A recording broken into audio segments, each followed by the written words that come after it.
नमस्कार सगळ्यांना. आदिशक्ती ज्योतिर्विद्यालयाचं हे 47वे व्याख्यान आहे आणि नक्षत्रांचं देणं ही मालिका आपली चालू आहे आणि ह्या मालिकेमध्ये आदिशक्ती ज्योतिर्विद्यालयाचेच विद्यार्थी हे नक्षत्रांवर बोलतायत आणि खूप चांगली सिरियल चालू आहे. आज आपल्याकडे इथे जे श्रोते सगळे हजर आहेत त्या सगळ्यांचं मी स्वागत करते. याशिवाय आज मृग नक्षत्र सौ मुग्धा पत्की बोलणार आहेत. शशिकला चिंचवले या चित्रा नक्षत्रावर बोलणार आहेत आणि सौरभ नाफडे हे मघा नक्षत्रावर बोलणार आहेत. ते दार लावून घ्या ना. बरं ठीक आहे. आणि आभार प्रदर्शन पूनम वैद्य ह्या करणार आहेत. तर विद्यार्थ्यांना एक प्रकारचा उत्साह मिळावा, नुसता उत्साहच नाही तर त्यांनी अभ्यासही करावा, याच्यासाठी मी कोणत्याही प्रकारचं मार्गदर्शन याच्यामध्ये करत नाही. जेवढं क्लासमध्ये झालेलं आहे तेवढंच माझं मार्गदर्शन आहे. बाकी सगळे विद्यार्थी हे त्यांचं सगळं तयार करतात आणि खूप छान बोलतायत. तर या सगळ्यांचं आज मी इथे स्वागत करते. प्रथम आपण मुग्धा पत्कींना आमंत्रित करूया. आज त्या मृग नक्षत्रावर बोलणार आहेत. त्यांचा थोडक्यात परिचय मी तुम्हाला करून देते की या BSc DMLT पर्यंत यांचं शिक्षण झालेलं आहे. 2-3 वर्ष लॅबमध्ये त्यांनी काम केलेलं आहे. ज्योतिष विशारद पंडित इथपर्यंत त्यांचं शिक्षण झालेलं आहे.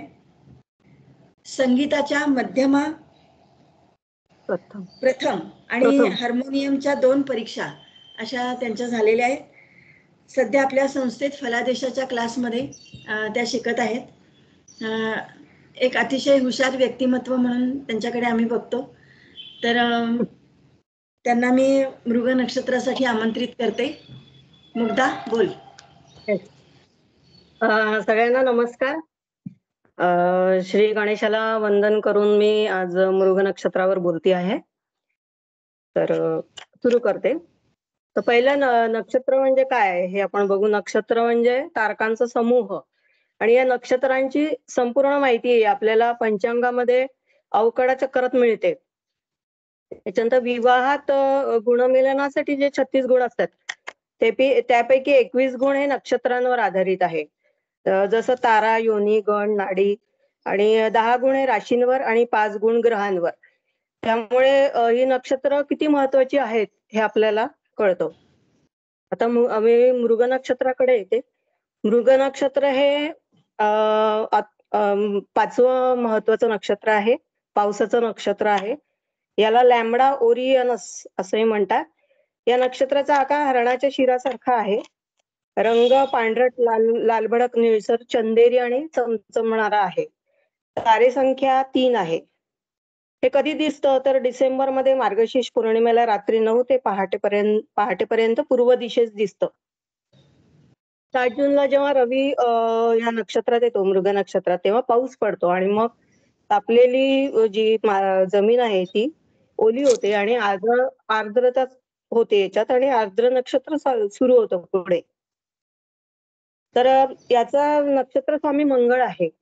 म्हणजे ज्यांचं नक्षत्र मंगळ आहे, जन्मता ज्यांचं नक्षत्र मंगळ आहे त्यांना मंगळाची महादशा ही असते.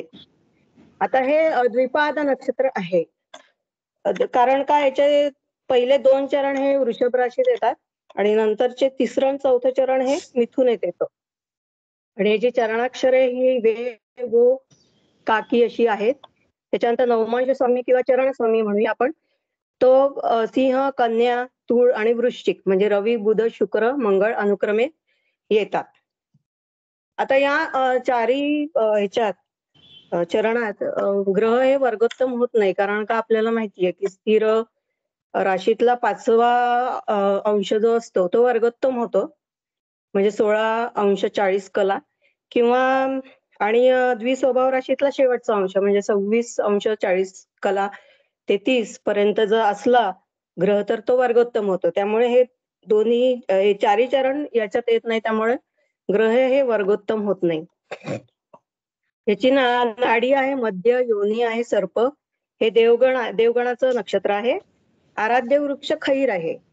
आता हे थोडस विषयांतर होईल, पण मी याचं थोडं सांगते की खैर हे झाडाचं जर खोड तुम्ही जाळलं म्हणजे ते पटकन जळतं, पण जर आपण जाळलं आणि त्याचा कोळसा करेस्तोवर ते जाळायचं आणि त्याच्या 3-3 रेगा या मेन गेटच्या दोन्ही साईडला काढायच्या आणि मग त्या उजव्या पायाच्या अंगठ्याने पुसायच्या. तर याने काय होतं की तुमचा अडकलेला पैसा जरा परत येतो. म्हणजे हे जरी कितपत तथ्य असलं नसलं तरी 50% येतो असं म्हणतात. त्याच्यानंतर याचं दान आहे खीर आणि देवता आहे चंद्र देवता. त्यामुळे यांनी जर चंद्राची आणि पार्वतीची उपासना केली तर यांना फायदा होऊ शकतो. त्याच्यानंतर मुख आहे तिर्यक. तिर्यक म्हणजे वाकडं. त्यामुळे दारूचे साठे जमिनीत पुरणे, प्रवास, राजकारण, राजदर्शन, पशु खरेदी इत्यादी काम करणं हे फायद्याचं होतं.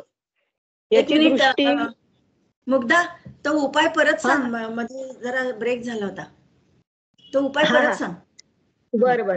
ते जे खैर आहे किंवा कात म्हणतात, मलाही नक्की नाही माहिती, तर ते जाळायचं म्हणजे ते खूप पटकन जळतं. त्यामुळे कोळसा होईपर्यंत जाळायचं आणि ते मेन गेट जे आहे आपलं, तिथे दोन्ही साईडला त्याच्या 3-3 रेषा काढायच्या आणि त्या उजव्या पायाच्या अंगठ्याने पुसायच्या. याने काय होतं की जे ज्यांचं हे नक्षत्र आहे त्या लोकांचे अडकलेले पैसे परत मिळतात. म्हणजे अगदी 100% नाही, पण 50% मिळू शकतात.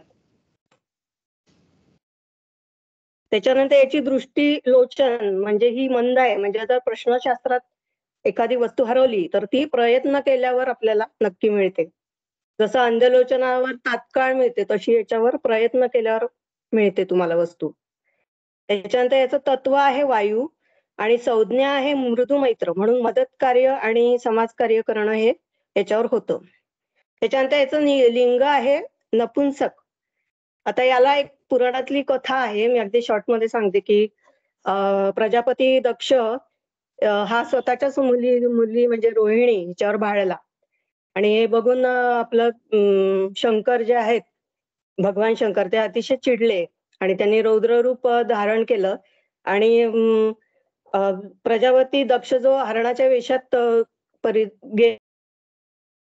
त्याचं शिर कापलं, त्याला शाप दिला. पुंसक आहे. त्याच्यानंतर गुण त्याचं तमोगुणी आहे. त्याच्यानंतर हे सूर्य नक्षत्र आहे. सूर्य नक्षत्र हे पर्जन्य विचार म्हणजे पाऊस किती पडेल याचा विचार करतात त्याच्यात. त्याच्यानंतर हे धार्मिक कार्यास अतिशय शुभ आहे. धार्मिक कार्यासह शोभेच्या वस्तू, वस्त्रे, अलंकार, वाहने, कला, विद्याभ्यासासाठी सुद्धा हे शुभ आहे. त्याच्यानंतर षोडश संस्कार म्हणजे ओटी भरणे, बारसे, बाळाचे उष्टावण, कान टोचणे, जावळ काढणे, विद्यारंभ इत्यादीसाठी शुभ आहे. धार्मिक कार्य म्हणजे मूर्ती प्रतिष्ठापना. आता आपण बघितलं की 22 जानेवारीला अयोध्येला जो कार्यक्रम झाला रामाचा प्राण प्रतिष्ठेचा सोहळा जो झाला, त्या दिवशी मृग नक्षत्र होतं.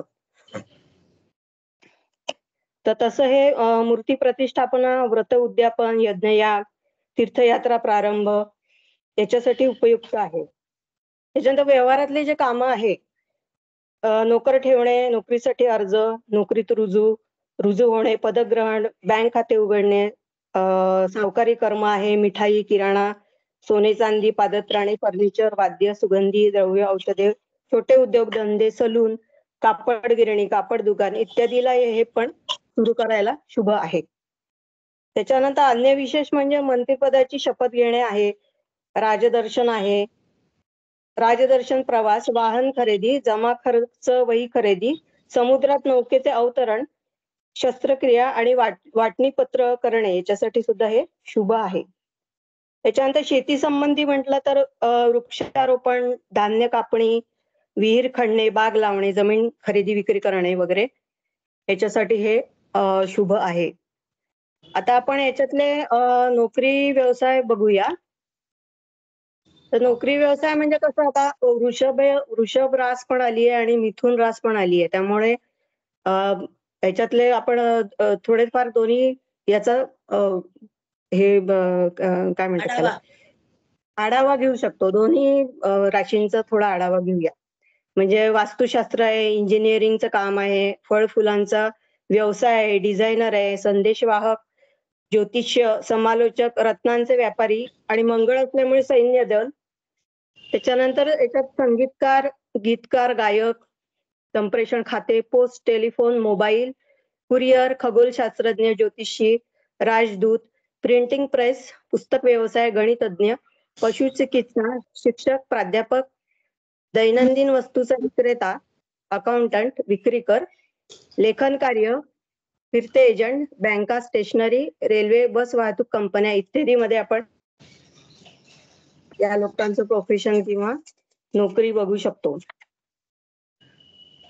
आता हे जे 4 चरण आहेत त्याचं प्रत्येक चरणाचं मी तुम्हाला थोडक्यात म्हणजे हे लोक कसे असतील किंवा याचं प्रोफेशन काय असू शकेल हे थोडंसं सांगते. आता पहिलं जे चरण आहे ते वृषभेतलं 30°20 कला ते 26°40 कलापर्यंत येतं.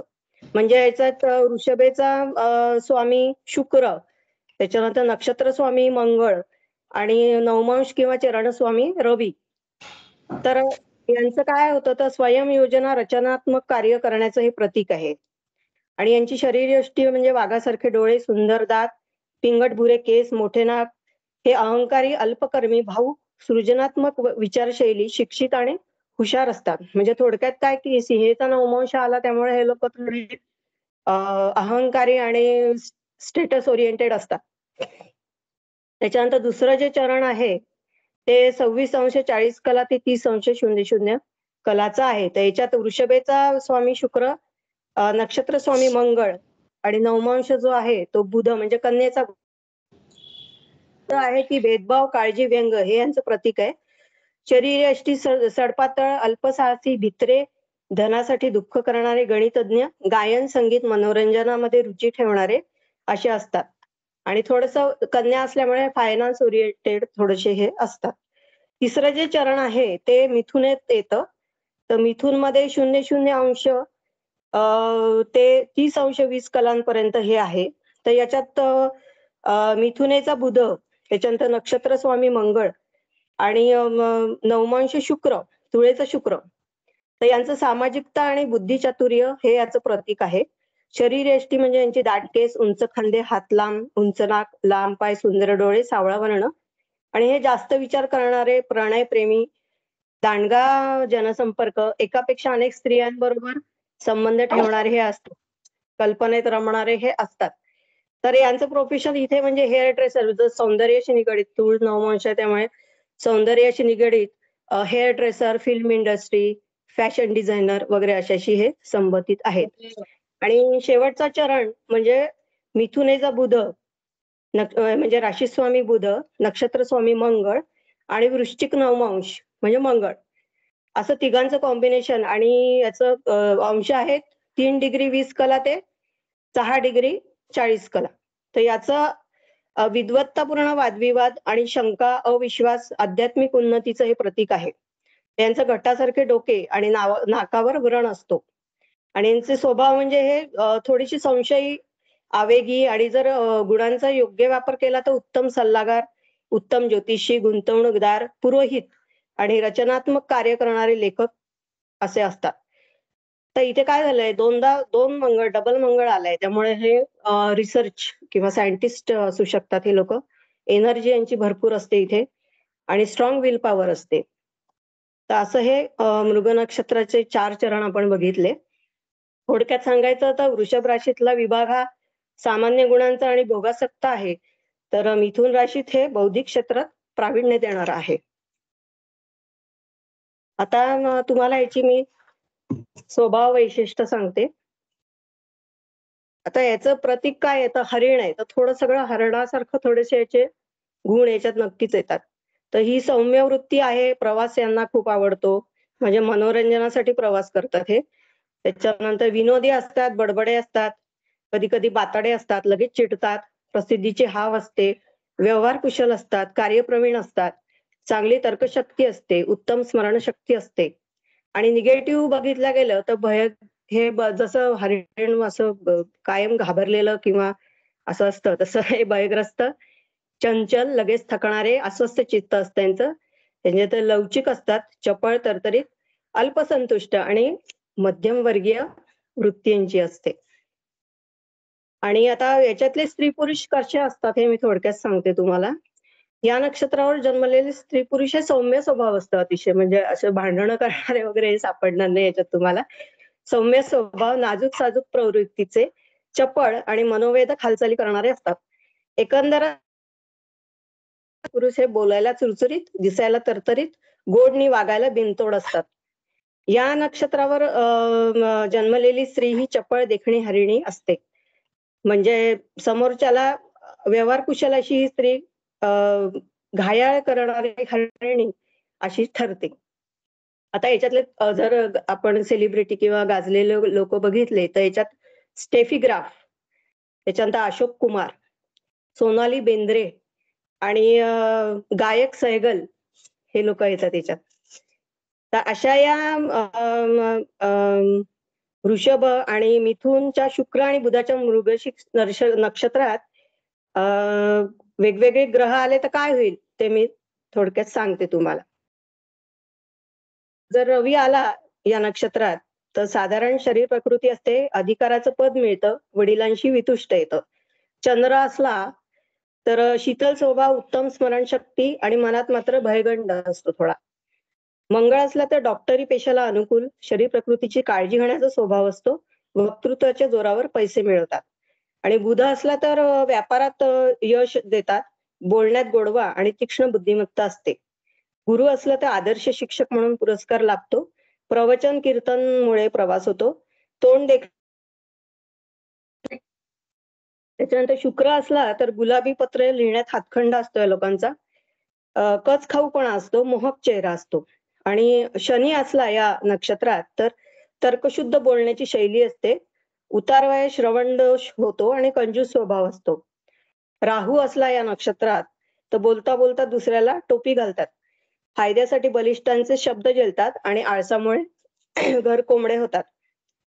केतू असला तर त्यागी वृत्ती, धडपडीमुळे संपत्ती, देवधर्माबद्दल टोकाची भूमिका असते. हर्षल असला तर तरेवाईक बोलणे, आरंभशूर ठरतात आणि आपल्या बुद्धीचा अहंकार असतो अतिशय. त्याच्यानंतर नेपच्यून असला तर शायरीची आवड असते, स्वप्नाळू वृत्तीमुळे सवड नसते, मन सदैव साशंक असतं. तर आता हे असे वेगवेगळे आपण याच्यात ग्रह बघितले. आता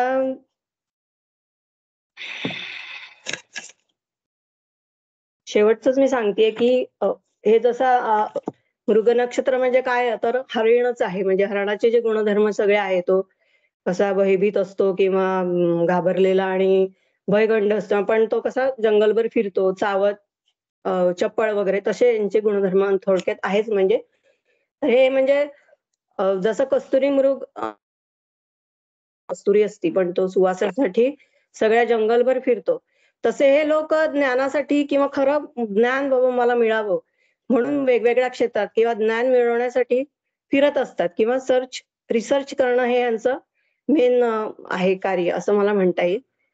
त्यानंतर मंगळ असल्यामुळे खूप एनर्जेटिक असतात, पण काय होतं की यांना खूप उत्सुकता असते एका क्षेत्रातून दुसऱ्या क्षेत्रात जायची, कुतूहल खूप असतं, पण समजा हे गेले तरी काही काही वेळा यांचं नुकसान होण्याची शक्यता असते. म्हणजे मंगळ असले की आरंभशूर असतात, पण नंतर यांचं मात्र नाविन्य संपतं त्याच्यातलं. तर असं हे नक्षत्र आहे. अजून काय, एक मिनिटात. हा, जर आता या नक्षत्रात चंद्र, त्याच्यानंतर मंगळ आणि राशीस्वामी हे जर चांगले असले, शुभयोगात असले, तर नक्कीच जातकास चांगलं फळ मिळतं. आणि जर हे बिघडले तर आभास किंवा भासमय परिस्थिती किंवा भटकणं अशी परिस्थिती निर्माण होते. थोडक्यात काय ते हे तसं चांगलं आहे नक्षत्र, अनेक गोष्टींसाठी शुभ आहे, पण निगेटिव्ह काही काही गोष्टी याच्यात असल्या तर ते एवढं फळ देत नाही चांगलं, असं म्हणता येईल.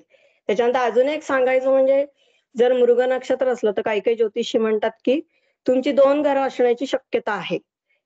तर माझ्या बाबतीत तरी हे खरं आहे. पण काही ज्यांची वय कमी आहे त्यांची होतील असं आपण म्हणू शकतो. किंवा मग पत्रिकेत मंगळ कसा आहे, चंद्र कसा आहे, राशीस्वामी कसं आहे किंवा ते कुठल्या याचे भावेश आहेत, ते कुठल्या म्हणजे लग्नाला ते पोषक आहेत की नाही, कशी ग्रहस्थिती आहे, याच्यावरून आपण हे ठरवू शकतो सगळं. तर त्यामुळे आज मी अ, आता इथे थांबवते मृग नक्षत्राबद्दल बोलणं आणि मॅडमनी संधी दिली मला बोलायची त्याबद्दल धन्यवाद. धन्यवाद मुग्धा. तेच. अभ्यासपूर्ण लेक्चर दिलेलं आहेस. तुझे वर्गोत्तम नवमांशाची जी माहिती सांगितली ती चांगली वाटली. म्हणजे आणि खैराच्या झाडाचा जो उपाय सांगितला तर तोही सगळ्यांना भावला. आपल्या फलादेशाच्या क्लासमध्ये आपण नेहमी प्रथम उपाय घेत असतो काही काही, तर हाही उपाय ते घेऊन ठेवतील सगळेजण. आणि प्रत्येक ग्रह त्या नक्षत्रामध्ये काय फळ देतो हे पण उत्तम विश्लेषण केलेलं आहेस. तर असं अभ्यासपूर्ण लेक्चर दिलेलं आहे. तर आदिशक्तीतर्फे धन्यवाद तुझे. मृग नक्षत्र म्हणजे बघा मंगळाचं नक्षत्र आहे आणि नित्य नव्या ठिकाणी राहण्याची आकांक्षा या लोकांना खूप असते. आणि वृषभेमध्ये 2 चरण येतात. हे 2 चरण म्हणजे जे वृषभेतलं मृग नक्षत्र आहे तर ते स्थैर्याला जास्त महत्व देतात. म्हणजे नोकरी असेल तर म्हणतात मला नाही बदलायची, घर असेल तर म्हणतात नाही बदलायची, असं थोडंसं त्यांचं स्थैर्याला महत्व ते देतात. जरा कमी अस्थिर असतात. पण मिथुनेतलं जे मृग नक्षत्र आहे 2 चरण तर ते थोडेसे चंचल असतात थोडेसे. पण बुद्धिवान जास्त असतात पण बरं का. आणि त्यांच्या हातून आध्यात्मिक चिंतनात्मक लेखन खूप होतं ह्या लोकांचं. आणि ईश चिंतनामध्ये रममाण होतात. हे मृग नक्षत्राचे मिथुनेतलं नक्षत्र आहे जे. तर आता एक ब्रह्मदेवाची गोष्ट. मिथुन रास आहे माझी. हो ना, मिथुनच रास आहे. मिथुन रास आहे बरोबर. तर ती ब्रह्मदेवाची एक गोष्ट सांगतात की तू जरा वेगळ्या पद्धतीने सांगितली, माझ्याकडे वेगळ्या पद्धतीची आहे. ब्रह्मदेवाची गोष्ट अशी आहे की ब्रह्मदेवाने एक सुंदर स्त्री निर्माण केली आणि ती स्त्री इतकी सुंदर होती की तो ब्रह्मदेव तिच्या प्रेमात पडले आणि तिचा पाठलाग करायला लागले. तर ती स्त्री इतकी भेदरली, घाबरली, ती पळायला लागली.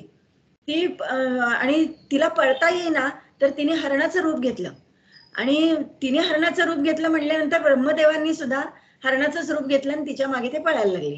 आता हे जे आहे शंकराला काही हे सहन झालं नाही. ते म्हणले काय ब्रह्मदेवासारखा उत्पत्ती करता आणि हे असलं काय चाललंय यांचं. तर त्यांनी ते मृगाचं रूप घेतलं होतं ब्रह्मदेवांनी. तर त्यांनी त्याचं शिर कापून टाकलं शंकरांनी आणि ते शिर हे आकाशामध्ये हिंडते, त्यालाच मृगशीर्ष म्हणतात. लक्षात आलं का?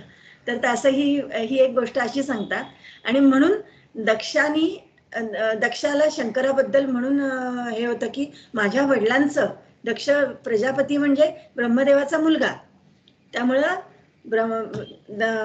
ह्याला दक्षाला फार हे होतं शंकराबद्दल, वैर होतं शंकराबद्दल त्याला.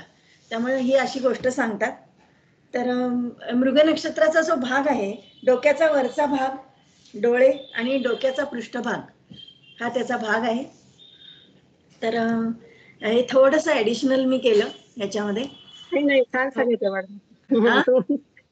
छान सांगितलं म्हणलं तुम्ही जास्त. तर खूप चांगलं दिलंय लेक्चर. तर आपण आता पुढच्या लेक्चरकडे येऊया. पुढचं लेक्चर देणारे आपल्या फलादेशाच्या क्लासमधले आणि आपले सगळे क्लास आदिशक्ती ज्योतिर्विद्यालयामधून केलेले सौरभ नाफडे. बघा, इलेक्ट्रॉनिक आणि टेलिकॉम इंजिनियर ते आहेत. शास्त्रीची परीक्षा आपल्या आदिशक्ती तर्फेच त्यांनी दिली आणि पुण्यामध्ये प्रथमच क्रमांकाचा मान त्यांनी पटकवलेला आहे. आदिशक्तीचे ऑनलाईन क्लास सुरू करण्यामध्ये सौरभचा वाटा खूप आहे आणि त्याचं टेक्निकल श्रेय सगळं सौरभलाच जातं. खरं म्हणजे सौरभ म्हणजे सगळ्या ज्योतिष शास्त्राचे जे सगळे अंग आहेत त्या सगळ्यांना स्पर्श आहे त्याचा. म्हणजे वास्तुशास्त्र आहे, हस्तसामुद्रिक आहे, अंकशास्त्र आहे. नंतर वास्तूमधल्या 45 देवता ज्या आहेत त्याच्यावर त्याचं संशोधन चाललेलं आहे सध्या. म्हणजे आणि सुगम संगीताच्या 2 परीक्षा त्यांनी दिलेल्या आहेत. म्हणजे नुसतं इकडे टेक्निकल बाजू नाही, तर ही इकडची पण बाजू त्याची आहे. आणि आता ज्योतिषशास्त्रामध्ये कन्सल्टंट म्हणूनही त्याचा रोल आहेच आहे. कन्स्ट्रक्शन व्यवसायामध्ये 17 वर्ष त्यांनी काम केलेलं आहे. चित्रकला, वाचन, संगीत या सगळ्या कला, म्हणजे कुठली कला नाही असं नाही, या सगळ्या कलांमध्ये तो अवगत आहे. आणि एक आदिशक्तीचा हुशार व्यक्तिमत्व म्हणून आपण सगळे त्याच्याकडे बघत असतो. तर आज मघा नक्षत्र केतूचं नक्षत्र आहे. तर हे केतूचं नक्षत्र बघूया, आपल्या ज्ञानात काही भर पडते का. चला बोला. श्री गणेशाय नमः, श्री सरस्वती नमः, ओम नमः शिवाय. प्रथमतः माझे आध्यात्मिक गुरु देव महाराज आणि माझ्या ज्योतिषशास्त्रातल्या ज्या गुरु आहेत अग्निहोत्री मॅडमांना वंदन करतो. आणि मला जे आज मॅडमनी सांगितलंय ते तू मघा नक्षत्रावर बोलायला सुरुवात करतो. आपण नेहमी मघा नक्षत्र, आता सगळ्यांनी जे नक्षत्राचा थोडा वेगळा विचार मी इथे मांडण्याचा थोडा प्रयत्न केला. आणि आपण नेहमी प्रयत्न करत असतो की मघा नक्षत्र म्हणजे काय, तर मघा नक्षत्र म्हटलं की 5वी रास आहे. हा सगळा भाग मी त्याला थोडासा स्पर्श करणारच आहे. तत्पूर्वी आपण एक सूक्ष्मत्व जाणायची एक पद्धती, हा जर आपण एक विचार केला, कारण आता गेले 4थं वर्ष आहे की मी अनेक विद्यार्थ्यांना शिकवतोय आणि शिकवत असताना मला अनेक विद्यार्थ्यांचे सारखे फोन येत असतात की हा प्रश्न असा असेल तर तुम्ही कसा विचार कराल. खरं सांगायचं तर हे श्रेय मॅडम आणि माझ्या सगळ्या विद्यार्थ्यांना आहे की त्यांनी जर मला डोक्याला हे खाद्य दिलं नसतं ना की तुला हे कसा प्रश्न पडलाय तू विचार कर, तर मला आतापर्यंत जे काही मी आता बोलणार आहे ह्याचं पूर्ण श्रेय मॅडम आणि आतापर्यंत मला जेवढ्या विद्यार्थ्यांनी प्रश्न विचारले त्यांचं हे श्रेय असं आपण म्हणूया. आपण जेव्हा एखाद्या ज्योतिषशास्त्राचा कुठल्याही भागाचा विचार करतो तेव्हा आपण ग्रहाचा प्रथमतः विचार करतो. आणि पूर्ण आपण असं म्हटलंय की राशी चक्र जे आहे ते 360 अंशातलं 12 मध्ये डिवाइड करून 30 अंशाची एक रास तयार झाली. आता या सूक्ष्मत्वाला जाण्याची पहिली सुरुवात जेव्हा आपण करतो तेव्हा आपण राशीचा म्हणजे 30 अंशाचा विचार करतो. आणि 30 अंशाचा विचार केल्यानंतर सूक्ष्मत्वाची जी पहिली पायरी येते ती म्हणजे नक्षत्र. कारण 30 अंशानंतर जेव्हा आपण पहिल्या पायरीवर चढायला सुरुवात करतो सूक्ष्मत्वाच्या, तेव्हा आपण 13 अंश 20 कलाच्या अशा ह्या नक्षत्राच्या पहिल्या पायरीवर सुरुवात करतो. आणि मग आपण पुढे त्याच्या परत अजून त्याच्या सूक्ष्मत्वामध्ये जात असताना आपण ज्याला वर्ग कुंडल्या ह्याचा जो प्रथम दर्शनी जो भाग निर्माण होतो तो म्हणजे नवमांश पत्रिका, जी नक्षत्राच्या 4 चरणांमध्ये जे एक चरण निर्माण होतात, एक चरण निर्माण होतात त्यांना आपण नवमांश असं म्हटलेलं आहे. म्हणजे एका राशीमध्ये 9 भाग निर्माण होतील नक्षत्राच्या चरणाचे, म्हणजे ते 30 अंश होतील. मग आपण जेव्हा एका पूर्ण नक्षत्राचा विचार करू तेव्हा आपण 13 अंश 20 कलांचा विचार करणार असतो. आणि मग त्या 13 अंश 20 कलांना आपण 3 अंश 20 कलेच्या अनुषंगाने विभाजित करत प्रत्येक नवमांशाचा चरण विचारात घेतो. ही एक अतिशय सोपी पद्धत आहे. आता प्रश्न असा आहे की मी जेव्हा सूक्ष्मत्वाला सुरुवात करणार असेल आणि माझा असा आपण एक गृहीत धरू, आपण आत्ताच मला जे मिळालेलं नक्षत्र आहे ते मघा नक्षत्र आहे. तर मघा नक्षत्राची सुरुवात ही समजून घ्यायच्या आधी आपल्याला त्याचा आपण कोणत्याही राशीचक्राचा जेव्हा विचार करतो तेव्हा आपण राशीचक्र हे 4 त्रिक 12 अशा चार राशींमध्ये डिवाइड केलेलं आहे. 4 4 आणि 4. मग प्रथम आपण जेव्हा पहिली राशीचा विचार करतो तेव्हा मेष रास जेव्हा विचार करतो तेव्हा आपण त्याचं विभाजन कसं केलंय ते लक्षात घ्या. अग्नितत्व, त्याच्यानंतर आपल्याकडे येतं ते पृथ्वी तत्व म्हणजे वृषभ रास, त्याच्यानंतर येतं वायू तत्व म्हणजे मिथुन रास, आणि त्याच्यानंतर येतं कर्क रास म्हणजे हे जलतत्व. हे जे 4 राशींचं जे येणं आहे हे पुन्हा पुन्हा 3 वेळा येतं. आता प्रथमतः जेव्हा मेष राशीमधलं जे उत्पादन करणे आहे, ही सुरुवात आहे. ठीक आहे. म्हणजे तिथे जे अग्नितत्व आहे ते प्रचंड तीव्र असं, हे अतिशय तीव्र असं अग्नितत्व तिथे आहे. आता जेव्हा आपण कर्क राशीत आश्लेषा नक्षत्राच्या चतुर्थ चरणाला जातो, तेव्हा हे प्रथम म्हणजे मेष ते कर्क हे जे काही पहिलं चरण असं आपण म्हणूया, पहिला जो काही इंटरवल जे आहे राशीचक्राचं ते तिथे संपतंय आणि आता हे पुन्हा एकदा अग्नितत्व सुरू होत आहे. अग्नितत्वाची ही पुन्हा एकदा सुरुवात आहे. जलतत्वातून अग्नितत्वाची, ह्याच्याकडे जास्त लक्ष दिलं गेलं पाहिजे. कारण जेव्हा एखादी तत्व हे पूर्णतः संपूर्ण नवीन तत्वाची सुरुवात होते, तिथे एक प्रकारची अग्नीची म्हणजे अति तेजस्वितेची आवश्यकता असते. म्हणून इथे अग्नितत्व हा इथे फार महत्वाचा भाग होतो. मग अग्नितत्वाचा इथे अजून काय महत्वाचा भाग होईल, तर इथे आपण विचार करायचा 30 अंशाचा सिंह राशीचा. मग 30 अंशाची सिंह रास काय दर्शवते, तर आता मेष तत्वामध्ये सुरुवात नुकतीच झाली आहे आणि सगळ्या गोष्टी नव्याने सुरुवात करायच्या आहेत. म्हणून अग्नी ही मंगळाची अतिशय तीव्र अग्नी तिथे दिली गेलेली आहे. पण आता जेव्हा ते सगळं बॅलन्स झालेलं आहे असं आपण म्हणू, आणि आता कर्माधिष्ठित असा जेव्हा विचार करायची सुरुवात झालेली आहे, तेव्हा ही सुरुवात आपल्या सिंह राशीपासून आहे. कारण आता जे काय इमोशनल कोशंट चौथ्यापर्यंत थांबलंय आणि आता आपण मोठं एक्सपान्शन ज्याला इंग्रजीमध्ये म्हणतात, कारण ती सिंह ही राजरास आहे.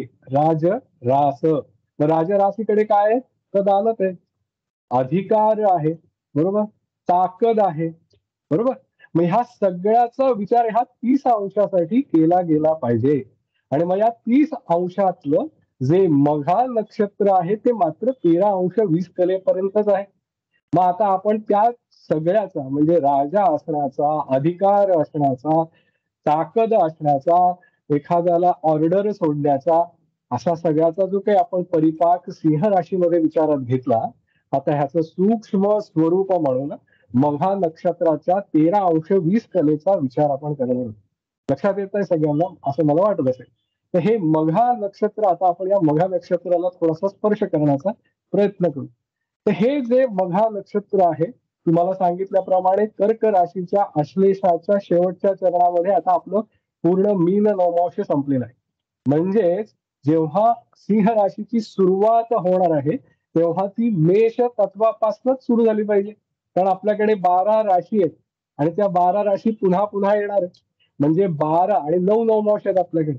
मग जर मीन नवमांश तिथे संपलेला आहे आश्लेषामध्ये, तर आता प्रथम नवमांश हा मेष राशीच्या किंवा मेष नवमांशापासून सुरू होणार आहे. मग आता मघा नक्षत्राचाच विचार करताना आपल्याला फोकस कुठला ठेवायचा आहे, तर मेष नवमांश, वृषभ नवमांश, मिथुन नवमांश आणि कर्क नवमांश, ह्या 4 नवमांशावरती आपला फोकस असायला पाहिजे. मग आता ह्याचा विचार करत असताना आपण आता थोडासा मघा, आता हा जो काही विचार सांगितला, तर तुम्हाला सूक्ष्मत्वाकडे जाण्याची एक प्रक्रिया ही मी तुम्हाला समजवण्याचा प्रयत्न केला. आता थोडासा एक अजून थोडासा विचार, की प्रश्न आलेत त्याचाच उत्तर मी देण्याचा प्रयत्न करतोय, की मी जेव्हा एखाद्या गोष्टीचा विचार करायला लागतो, की बाबा हा विचार मी कसा करेन, मघा नक्षत्रामध्ये बसलेला रवीचा विचार मी कसा करेन, तर मी त्याच्याबद्दल थोडं बोलणारच आहे. पण मी पहिला विचार असा करीन, तर रवी म्हणजे काय, रवी म्हणजे आत्माकारक, नॅचरल, नैसर्गिक आत्माकारक ग्रह आहे. आता त्याची रास जेव्हा निसर्ग तत्वाचा विचार करतो, तेव्हा ती पंचम स्थानाला दर्शवते. म्हणजे सिंह रास ही पंचमाचं द्योतक आहे का, तर 100% द्योतक आहे. कारण निसर्ग कुंडली आपल्या सगळ्या गोष्टीचा बेस आहे. मग पंचमाशी त्याचा संदर्भ आला का, तर हो, त्याचा पंचमाशी संदर्भ.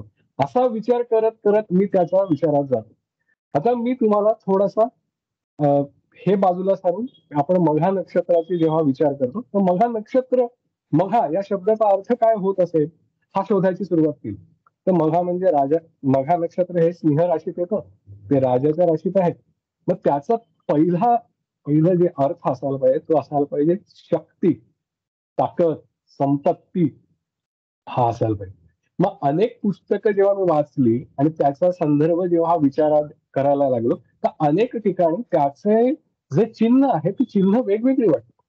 मग एका ठिकाणी मला त्याचं चिन्ह महाल कालच असं दिसलं, त्यांनी लिहून ठेवलेलं पाहिजे. एका ठिकाणी त्यांनी मुकुटाबद्दल बोललेलं आहे असं सांगितलं. एका ठिकाणी एका इंग्रजी पुस्तकामध्ये इट रिप्रेझेंट्स थ्रोन. थ्रोन या शब्दाचा सिंहासन असा अर्थ आहे. पण ह्या सगळ्याचा अर्थ काय आहे, तर कुठेही गेलं तरी मुकुट हा डोक्यावर घातला जातो, राजाच घालायचा. तुम्ही सिंहासनावर बसलात तरी राजराशी आहे तिथे तुम्ही, ह्याचा अर्थ तुम्हाला अधिकार मिळणे हा त्याचा संदर्भ तिथे पुन्हा पुन्हा येतो. हा मला सांगण्याचा मुद्दा आहे.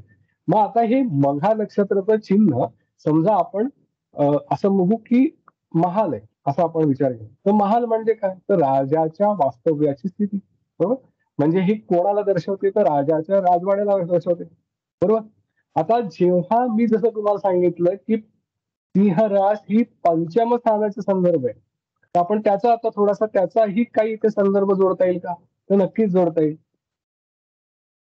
तिथे गर्भधारण हा संदर्भ तिथे, म्हणजे काय होईल, तर जे बाळ आहे त्या बाळाच्या वाढीचं प्रतीक. कारण आता बघा पंचम स्थानाला सिंहरास आलेली आहे आणि तिथे आता नवीन उत्पादन होण्याची क्षमता निर्माण झाली. 0 अंशातलं ते निर्माण आहे, म्हणजे काय झालं, तर तिथे बाळाची सुरुवात, म्हणून तिथे बाळाची अनुवंशिक वाढ याचा संदर्भ तिथे आला, तेव्हा बाळाच्या वाढीचं निदर्शन आलं. तसंच पीक वाढत जाणे हा संदर्भ पण आपण तिथे घेऊ शकतो. बरोबर, तर अशा पद्धतीने आपण त्याचा विचार करू शकतो. आता मुकुटाचा जर विचार केला तर काय करता येईल, तर मुकुटाचा विचार केला तर आपण असं विचार करू की एखाद्या माणसाचं एखाद्याचं डोकं जे आहे ज्याच्यावरती तो धारण करणार आहे, हा धारण करणारा असा आपण त्याचा विचार करू शकतो. म्हणजे काय आहे, तर मोठं डोकं जे डोक्याला मोठं करतंय ना, तर ते त्याचा आपण तिथे विचार करू शकतो. आता मुकुट काय कोणाला मिळेल का, तर नाही, मुकुट हा राजाच्या मुलाला मिळतो. बरोबर, मग मुकुट काय आहे, तर हे अनुवंशिकतेचं दर्शन होतं का, तर राजाच्या मुलाला राजकुमाराला आपल्याला पुढे त्याचा संदर्भ आपण जोडणार आहोत. बरोबर, म्हणजे तिथे काय झालं की त्याचाही संदर्भ आपण तिथे जोडू शकतो. म्हणजे तुम्ही जर विचारात घेतला तर ज्या, म्हणजे मी जे जोडण्याचा प्रयत्न केला, तर विशेष म्हणजे बाळाची जी वाढ होते त्या वाढ होण्यासाठी जर काही दोष असेल तर आपण कुठल्या चाचण्या करत असतो, तर 10व्या आठवड्यापासून चाचण्या करतो सहसा. बघा आपण त्या अनुषंगाने त्याच्या जास्त काळजी घेतात, तर त्याचा संदर्भ मी ह्या नक्षत्राशी जोडण्याचा अभ्यास करता करता मला आलेला अनुभव आहे. आता ह्या देवता जर विचार केली तर ती पितर आहे. पितर पितर म्हणजे तुमचे जे अनुवंशिक, म्हणजे मी तुम्हाला आता म्हणलं ना की अनुवंशिकतेचं गुणांचं दर्शन निदर्शक आहे मुकुट. मग इथेच जेव्हा आपण विचार करतो की तिथे पाठीमागे असलेली देवता कोणती दाखवली, बघा, पितर. बरोबर, मग पितर काय आहे, तर पितरांच्या संदर्भामध्ये ना एक आपण स्तोत्र ह्याच्यामध्ये येत, त्याची सुरुवात होते की हे अग्नि दग्धा ये अनग्नि दग्धा ये मू लोक पितराक्षंती.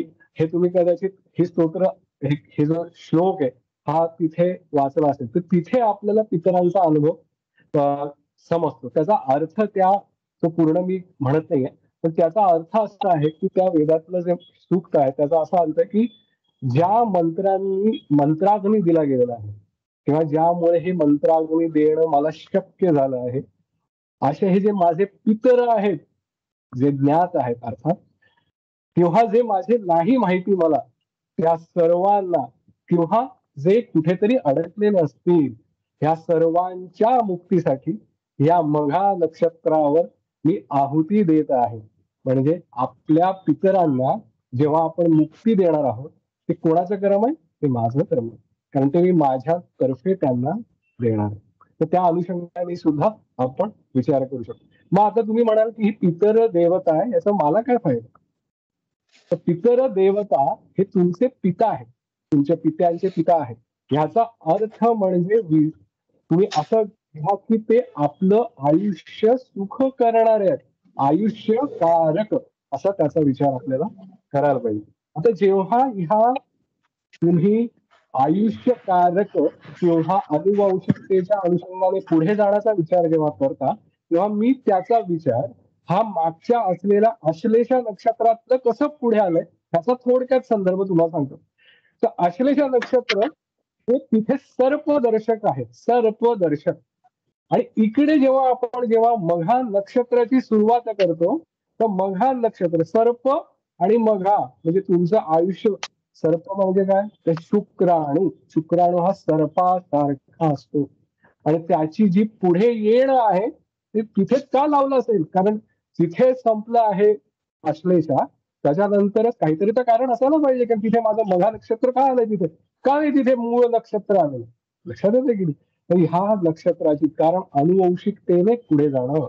इथे सर्प देवता आणि इथे लगेच पितर देवता, किंवा ती कारण आहे की तुमच्या शुक्राणूचं तुम्ही आज जे आहात ते तुमच्या पूर्वजांमुळे आहात. म्हणजे हे तुमचं जे आसरण आहे, हे सगळं आसरण हे असं एका पाठी एक असं लागून आहे.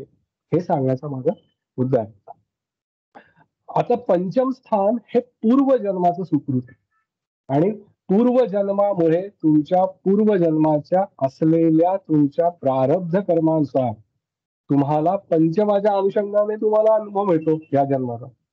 परत पूर्वजन्म, पुन्हा अनुवंशिकता, त्याच ग्रहामध्ये तुम्ही येणं, म्हणजे तुम्ही जसे असाल, तुमचं जे योग्य असेल त्या अनुषंगाने पंचमाच्या अनुषंगाने तुम्हाला पुन्हा येणं आहे.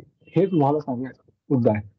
कशा येते त्या अनुषंगाने आपण परत केतू ही त्याच्या पाठीमागची ग्रह देवता आहे. केतू का, बघा तुम्ही केतू हे नेहमी अग्नी तत्वामध्येच आहे. प्रथम जिथे सुरुवात येते तिथेच नेहमी केतूचं नक्षत्र आहे. आणि जेव्हा तुम्ही लक्षात घ्याल तर केतूचं नक्षत्र हे भगवंताच्या, केतू काय तर केतू हा डिटॅचमेंट आहे. केतू हे तुम्हाला मोक्षकारक आहे. केतू म्हणजे काय तर ध्वज आहे. तुम्ही जी विजयी पताका लावता ते केतू. मग आता ह्याचा संदर्भ जेव्हा तुम्ही विचार कराल तेव्हा तुम्ही बघा, मघा नक्षत्रात सूर्य असताना श्रीकृष्ण भगवंताचा जन्म झालाय. तसाच रामाचा जन्म हा नेहमी अश्विनी नक्षत्रात झाल्याचा आपल्याला अनुभव येतो. म्हणजे ते मोक्ष ज्यांना सदैव मोक्ष मिळेल, ज्यांचा रवी हा नेहमी मोक्षकारक अशा केतूच्या नक्षत्रात असेल, त्यांना ह्या जन्मामध्ये मोक्ष प्राप्ती होण्याची शक्यता खूप जास्त असते. म्हणून त्यांनी विशेष लक्ष द्यायला पाहिजे. असा एक संदर्भ आपल्याला बऱ्याच पुस्तकांमधून सापडतो. म्हणून जे देवता असतात, ह्यांचे देवता स्वरूप असणारे जे महात्मे असतात, त्यांचे रवीचे जे नक्षत्र असतं ते नेहमी केतूच आहे. आणि इथे तुम्हाला संदर्भ सांगण्यासाठी म्हणून श्रीकृष्णाचं नक्षत्र सुद्धा मघा नक्षत्र होतं.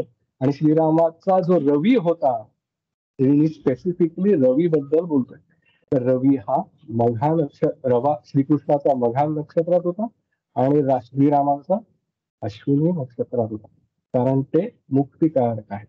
ह्या असा त्याचा अर्थ आपण त्याचा घेऊ शकतो.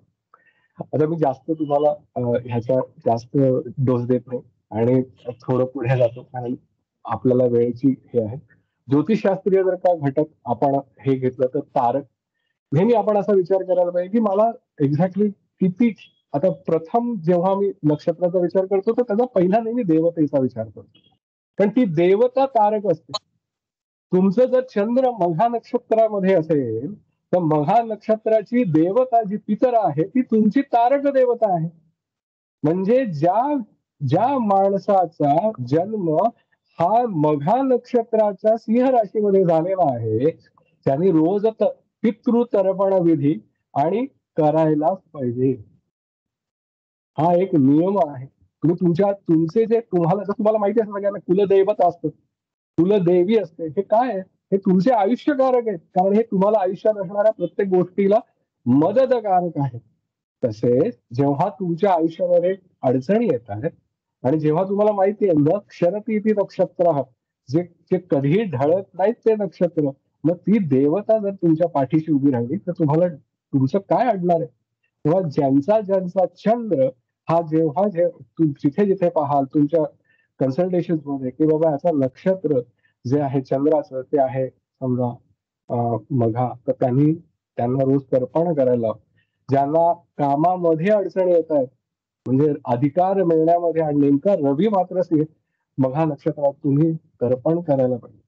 जेव्हा तुमचं लग्न असेल आणि तुम्हाला शरीराला यातना होत आहेत, तेव्हा तुम्हाला तुमचं लग्न जर का असेल, म्हणजे तुमचं शरीर जे आहे ते पितरांनी जेव्हा आशीर्वाद देतील तेव्हा अजून सुधारणार. अशा अनुषंगाने तुम्ही त्याचा विचार करायला पाहिजे.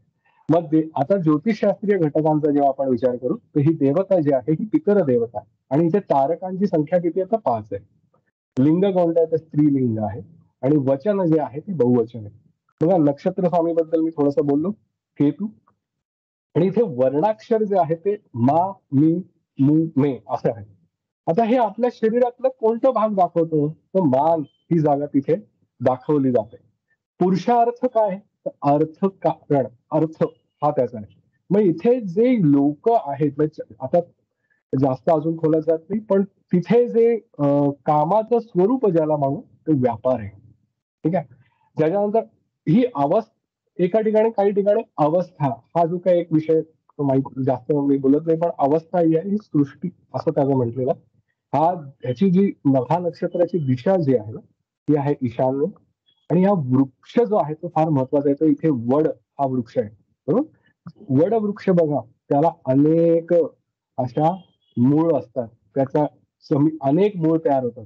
परत तिथेच लक्षात घ्या परत अनुवंशिकतेचा संदर्भ तिथे आलेला आहे बरोबर. त्याला संस्कृत मध्ये मला वाटतं व्यग्रोध असं म्हटलेलं. मला हे नाही लक्षात पण बहुतेक व्यग्रोध असं त्याला म्हटलेलं.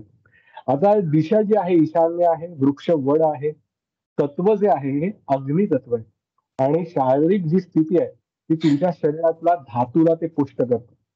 कशा आणि ह्या अनुषंगाने आपण विचार आता पुन्हा या वड वृक्षाचा हे जे काय आपण वड वृक्ष ह्याचा परत काहीतरी संदर्भ पंचमस्थानाशी येतो काय ह्याचा अभ्यास केला तर त्यात लक्षात आलं की वड हा संदर्भ आपल्या शरीरावरच्या सूज घालवणार आहे. आपल्या शरीरावर जे सूज येते त्या सुजेवर काम करणारा किंवा जखमेवर काम करणारा आणि अतिशय पटकन तुम्हाला मदत करणार. पण ह्याचा पुढचा वापर जेव्हा आपल्या लक्षात येतो ते की शीघ्र पतनावर ज्यांना शीघ्र पतनाचा त्रास आहे पंचम स्थान परत गर्भधारणा ह्याचा संदर्भ तिथे परत जोडला जातो. म्हणून हा अनुभव की तिथे शीघ्र पतनावर पण वड्याचा रस आपल्याला कामाला येऊ शकतो. ज्यांना योनीमध्ये त्रास आहे त्यांच्यावरती मलम करण्यासाठी किंवा त्याच्या संदर्भातले औषधं तयार करायला वड हा फार महत्वाचा वृक्ष आहे. म्हणून तो परत ह्या वृक्षाशी संदर्भ इथे सांगितलेला आहे. आता तुम्हाला खूप घाम येतोय तर घाम येताना काय करायचं वडाची जी कोंब असते ना खाली अशी आलेली ती कुठली समजा तुम्ही कुठून त्याचा जर वापर तुम्ही केला तर तुम्हाला घाम येणं कमी होईल बरोबर. आता तुम्हाला मळमळ होते बघा स्त्रीला जेव्हा गर्भधारण होते तेव्हा मळमळ होते. पुन्हा परत पंचमस्थानाशी संदर्भ ते ती मळमळ घालवण्यासाठी पण परत वडवृक्षाचा संदर्भ तिथे येतो. तर त्याचा जेव्हा आपण आयुर्वेदिक अभ्यास करतो तेव्हा त्याचा रस कसा आहे म्हटलं तर कषाय रस आहे बरोबर. आणि गुण कसा आहे तर थोडा म्हणजे त्याचा जर विचार केला तर वृक्ष गुणाचा आहे. आणि वीर्य त्याच्यातलं जे ताकद आहे ती कशी आहे तर शीतलता आहे त्याला शीतल देणार आहे. आणि विपाक नावाचा जो प्रकार आहे तो कटू असा संदर्भ म्हणतो. आणि ह्याचा जे कर्म आहे ते कर्म कसं आहे तर तुमचं कफ पित्त हार करणार असं हे वडवृक्ष आहे. ह्याचा उपयोग जो तुम्ही बघाल की त्याचा परत कसा त्या नक्षत्राच्या असण्याशी आणि त्याच्या ह्याच्याशी संदर्भ जोडता येऊ शकतो हे आपण जोडला पाहिजे आणि असा अभ्यास केला गेला पाहिजे. ह्याप्रमाणे बरं तुम्हाला जर आता हे सगळे उद्योग करायचे नसेल तर असं काही डायरेक्ट आयुर्वेदिक औषध मिळतं का तर त्याचं उत्तर आहे हो मिळतं. न्यग्रोधादी चूर्ण असं हे चूर्ण तुम्हाला उपलब्ध आहे किंवा त्याचा क्वाथ नावाचा जो च्यवनप्राश जसा असतो तसा क्वाथ चोथा तो मिळू शकतो. तुम्ही त्याने तुमचा स्वतःचा फायदा करून घेऊ शकता. आता जेव्हा खगोलशास्त्रीय जर विचार केला तर हा रेग्युलर ताराचा संदर्भ इथे दाखवला आहे आणि त्याचं जे असणं आहे ते 125 डिग्रीच्या पुढे आहे. हा अतिशय तेजस्वी तारा आहे. आता 125 डिग्री आलं कुठून 4 आपल्या राशी पूर्ण आहेत म्हणजे 30 अंश गुणिले 4 वेळा म्हणजे 120 आणि ह्याचं जे लोकेशन आहे ते बरोबर 125 डिग्री समथिंग आहे म्हणजे तिथे 5 डिग्री म्हणून ते 125 डिग्री नंतर त्याची उपलब्धता कुठं अवकाशामध्ये. लक्षात आलं. अशा पद्धतीने तुम्ही त्याचा अस्तित्वात कुठे आहे ह्याचाही विचार करू शकता. आता तुम्हाला थोडक्यात सांगायचं झालं तर एक समजा मघा नक्षत्राची जर वधूचं तुम्ही राशी गुणमिलन करताय तर कोणाशी करा हा प्रश्न पडला पाहिजे. आपण सगळे ज्योतिष तर आपण करायला पाहिजे मिथुन कन्या कर्क वृश्चिक आणि कुंभ. आणि जर मघा नक्षत्राच्या वराची राशी आहे आणि त्याचं जर गुणमिलन करायचं असेल तर मिथुन, कर्क, कन्या आणि वृश्चिक या राशीशी करायचं. ते जास्त सुयोग्य आहे हे अनुभवान करेल. त्याप्रमाणे तुम्ही या गोष्टीचा विचार करू शकता. ही नाडी जी आहे अंत्य नाडी आहे. गण जो आहे तो राक्षस गण आहे आणि याची योनी जी आहे ती उंदीर आहे. आता पटकन सांगतो की तुम्हाला जर का ह्या नक्षत्रावर तुम्ही नवीन वस्त्र घेतलं तर तुम्हाला काय होईल? तर आजारपण येईल. साधा हिशोब की तुम्ही जर हे नक्षत्र आहे आणि या नक्षत्रावर तुम्ही नवीन कपडे घेऊन आलात तर काय होईल? तुम्हाला आजारपण येण्याची शक्यता आहे. मग आता समजा एखाद्या मुलीला मघा नक्षत्र असताना पाळी आली तर काय होऊ शकतं? तर तिला अनारोग्य होऊ शकतं किंवा ती काळाच्या ओघात ती जरी अनारोग्य आलं तरी सुद्धा ती आदरणीय व्यक्ती काळाच्या ओघात होऊ शकते. आणि आपण पितर म्हणजे श्राद्ध करण्याच्या संदर्भात आपण नेहमी बोलतोय. तर तुम्ही जर मघा नक्षत्रावरती जर श्राद्ध केलं तर तुम्हाला तुमच्या कुटुंबाची मदत होते असं म्हटलेलं आहे. आता याचा वापर कधी करू शकतो? तर आपण बीज रोपण करणार अधोमुखी आहे त्यामुळे बीज रोपणच्या अनुषंगाने नांगरणी करण्यासाठी आपण याचा वापर करू शकतो. आता मघा नक्षत्रावर संस्कार कुठला चालू शकतो? तर विवाह संस्कार चालू शकतो. मुख अधो आहे, चौध्या उग्र आहे आणि दृष्टी मध्य आहे. ह्या अनुषंगाने तुम्ही त्याचा विचार करू शकता. आणि तुम्हाला जर ह्याचा खूप त्रास होत असेल तर तुम्ही भगवंताला किंवा इतरांना दान द्यायचं किंवा दान द्यायचं जर ठरवलं तर तुम्ही गुळ किंवा मीठ हे दान तिथे देऊ शकता. तुम्ही सूक्त ज्याला वैदिक सूक्त जर का म्हणायचं तुम्ही ठरवलं तर पितृसूक्त नावाचा एक सूक्त आहे त्याचा वापर आपण करू शकता असं तुम्हाला सांगेल. मॅडम मला फक्त 2-3 गोष्टी सांगायच्या अजून वेळ आहे का? सांगू का? हो सांग. हा तर आपण आता जेव्हा आपण आता याचा सगळ्याचा विचार करतोय तर मला असं वाटतं की एखादा समजा ग्रह आहे समजा आणि तो ग्रह आपल्याला म्हणजे आता समजा असं लक्षात घ्या की मघा नक्षत्रामध्ये जर माझा सूर्य आहे, ठीक आहे. आता सूर्य असला तर आपल्याला काहीतरी तरी त्याचा विचार करायला पाहिजे की मघा नक्षत्रामध्ये सूर्य आहे तर मघा नक्षत्रातला सूर्य मला अनुभव काय देणार आहे आपण मला माहिती पाहिजे. तर आता आपण असं विचार करू की मघा नक्षत्रामध्ये जर सूर्य आहे आणि आपल्याला विचार किती करताय? मघा नक्षत्रात सूर्य बरोबर. नंतर तो कुठल्या तरी 1, 2, 3, 4 चरणामध्ये असायला पाहिजे. आणि परत आपल्याला एक अडचण येते की त्याच्यावर जर दृष्टी असेल तर काय करायची? तर मी तुम्हाला एका ग्रहाशी सांगतो, वेळ राहिला तर मी अजून एखादा ग्रह तुम्हाला सांगतो.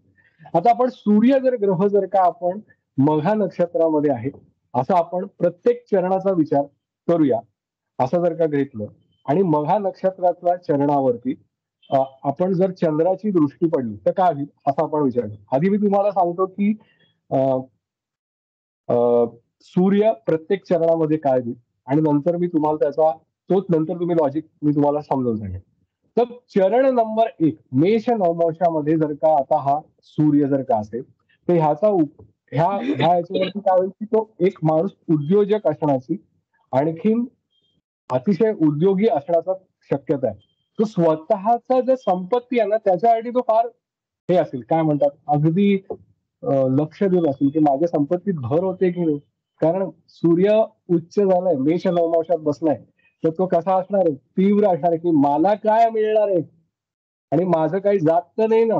म्हणजे कमीत कमी लॉस मॅक्सिमम प्रॉफिट ह्या अंतर्गत त्याचा विचार इथे असणार. आता जेव्हा चरण द्वितीय आहे म्हणजे वृषभ नवमांशामध्ये जेव्हा तो जर आहे तर हा माणूस पृथ्वी तत्वामध्ये पण वृषभ नवमांश कोणता नवमांश आहे? स्थिर नवमांश.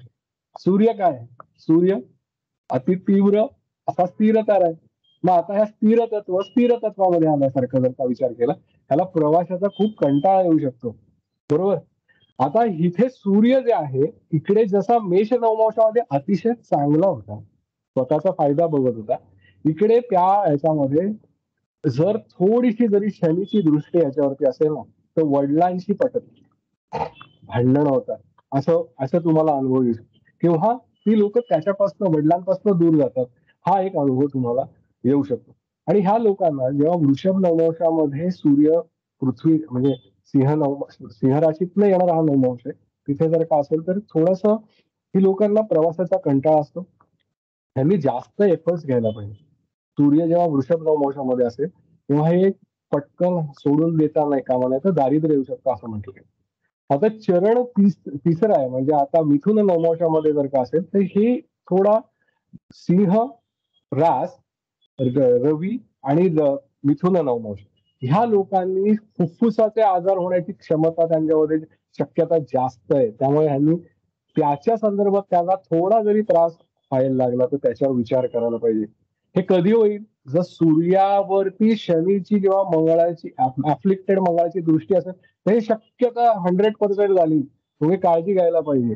किंवा दुसरं एक सांगितलं एका ठिकाणी मी वाचलं की जर शनीची दृष्टी नवमांशामध्ये जर ह्या या चरणावर असलेला सूर्यावर असेल तर मृत्यू ताबडतोब आहे. वय अगदी म्हणजे एक महिन्याचा पण आयु मिळणार. मी टेस्ट नाही केलेलं, मी तुम्हाला समजून फक्त सांगतोय की there is no even native will not live for 1 month also असं त्यांनी म्हटलं. 1 महिन्यात पण जगण्याची शक्यता कमी आहे असं त्यांनी सांगितलं. आणि जेव्हा कर्क नवमांशामध्ये असेल तर त्याच्याबद्दल फार असं कारण तो मित्राच्या नवमांशामध्ये असेल पण तो तिथे असं म्हणू तुम्ही की तो तुम्हाला जास्त भावनिकतेच्या अनुषंगाने होईल असं तुम्ही त्याचा विचार करायला पाहिजे.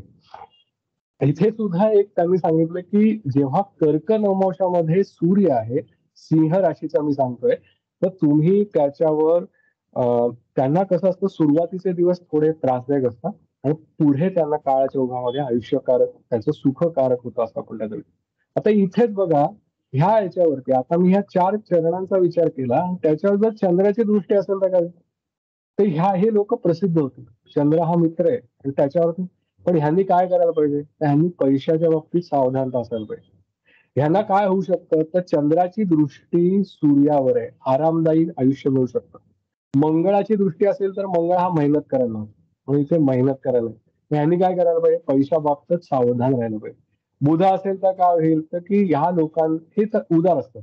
बुधाची तर दृष्टी त्यामध्ये असेल यांनी पण उसने पैसे देताना काळजी घ्यायला पाहिजे. मग गुरु असतील तर काय होईल तर हे गुरुची दृष्टी सूर्यावरती असताना मी अतिशय उत्तम असं ते दान धर्म करतात आणि ते तलाव बांधतात असं त्यांनी होतं. काही चांगल्या पद्धतीचे वास्तुविशारद किंवा ज्याला आर्किटेक्ट म्हणतो असं ते होऊ शकतात असं. आणि त्यांचं उठणं बैठणं असतं हे अतिशय उत्कृष्ट लोकांमध्ये असतं. शुक्र असेल तर प्रतिष्ठा त्यांना मिळते. त्यांना अतिशय वेगाने काम करायचं आवडतं. शनी असेल तर मात्र इथे जो राजा आहे सूर्य तो प्रशंसा करत नाही कंजूस होऊन जातो असा त्याचा साधारण आपण त्याचा विचार करू शकतो. तर अशा पद्धतीने मी थोडासा आपल्याला सगळ्यांना ह्या सगळ्याचा विचार कसा करायचा ह्या थोडासा अनेक त्याच्यामध्ये डिटेल्स मध्ये आपल्याला जाता येईल. आपल्याला थोडा वेळेचं बंधन आहे आणि आय होप की तुम्हाला थोडा का होईना याच्यात मदत होईल हे जे काही सांगितलं त्याच्यातनं. आणि हा थोडा तुम्ही ज्या पद्धतीने मी जोडण्याचा प्रयत्न केला तर तुम्ही अभ्यासात नक्की व्हाल आणि त्यात तुम्हाला तुमचे ते समृद्धतेचा अनुभव येईल असं मला वाटतं. मॅडमने मला आज बोलायला दिलं त्याबद्दल मी त्यांचा अत्यंत ऋणी आहे आणि तुम्ही सगळ्यांनी शांतपणे ऐकून घेतलं त्याबद्दल पण मी तुमच्या अत्यंत ऋणी आहे. आता इथे सांगतो नमो नमः. धन्यवाद. शांतपणे ऐकून घेण्याशिवाय कोणाला पर्यायच नव्हता कारण एवढा अभ्यासपूर्ण व्याख्यान झाले. काय नक्षत्राच्या अंशानुसार तयार होणाऱ्या वर्गकुंडल्यांचा उल्लेख अतिशय सुंदर केला. अग्नितत्व 1, 5, 9 म्हणजे हे जे राशींचे जे टप्पे सांगितले ना तर ते खूप छान आहेत. आता मघा नक्षत्र ह्यांना पूर्वजांविषयी खूप अभिमान असतो मघा नक्षत्राला कारण हे केतूचं नक्षत्र आहे. आणि बघा सिंह राशीमध्ये पहिले नवमांश येतात 1, 2, 3, 4 हे 4 नवमांश येतात म्हणजे पहिल्यापासून म्हणजे पहिल्या राशीपासून पहिली मेष, वृषभ, मिथुन, कर्क ह्या राशींना सोडलेलं नाहीये. पहिले नवमांश त्याचेच आहेत. लक्षात आलं का? हा जो म्हणजे आधीच्या लोकांना धरून ठेवण्याचा जो संदर्भ आहे ना तर तो मघा नक्षत्राकडे खूप आहे. तर हाही उल्लेख फार छान होता. हे टप्पे राशींचे खूप चांगले सांगितले. वेदांमधल्या सूक्ताचा उल्लेख अभ्यासपूर्ण होता. संतांची नक्षत्र म्हणजे रामाचं, कृष्णाची नक्षत्र हे केतूचीच नक्षत्र होती. कारण केतू हा अध्यात्माचाच कारक ग्रह आहे आणि हे सगळे तिकडे मोक्षाकडे जाणारेच लोक आहेत.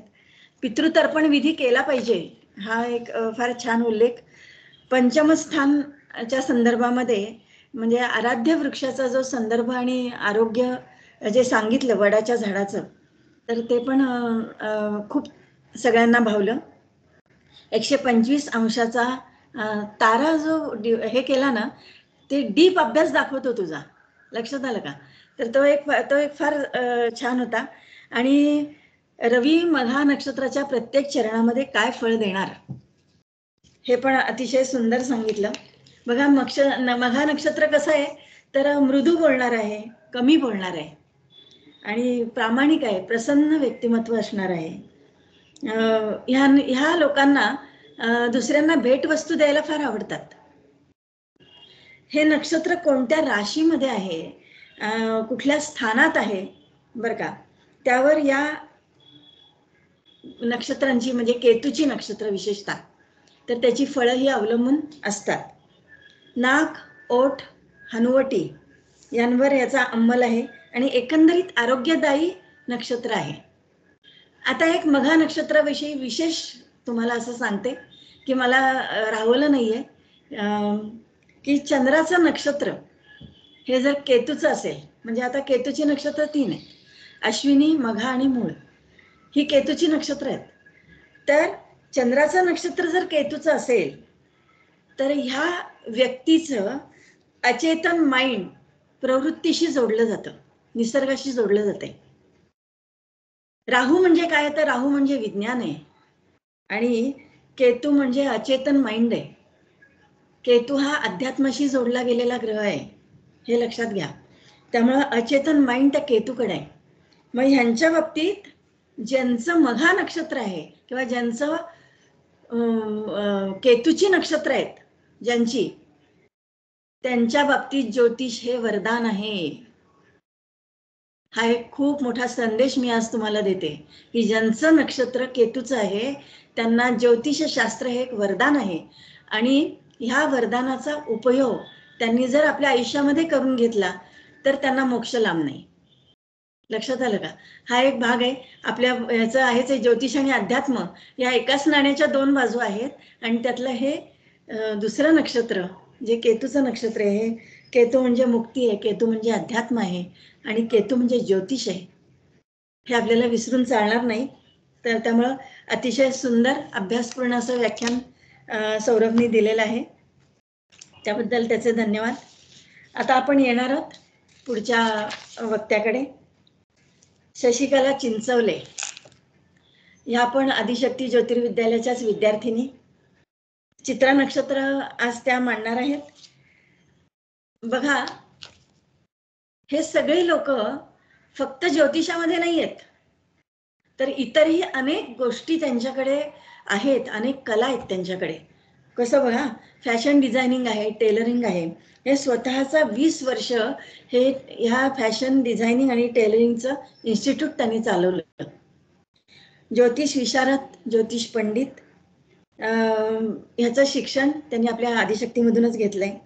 ज्योतिषाचार्य, भास्कराचार्य या पदव्याही त्यांनी मिळवलेल्या आहेत आणि स्वतःची ज्योतिषाची प्रॅक्टिस पण त्यांची चालू आहे. विशेष म्हणजे अध्यात्माचा अभ्यास हा त्यांचा खूप चांगला आहे आणि अध्यात्माची ओढ तिच्याकडे मला नेहमी दिसते, म्हणजे तो स्पार्क तिच्याकडे फार चांगला आहे. त्यामुळं ते तिच्या चेहऱ्याकडे बघितलंच की अध्यात्माचं वलय तिच्या मागे आहे असं नेहमी जाणवतं. प्रवासाची, संगीताची आवड आहे. आतापर्यंत काय आदिशक्तीमध्ये किंवा बाहेर सुद्धा व्याख्यानं दिलेली आहेत या ज्योतिषशास्त्राच्या संदर्भामध्ये. तर आज आपण तिलाही ऐकूया. चित्रा नक्षत्र. शशी, सुरू कर.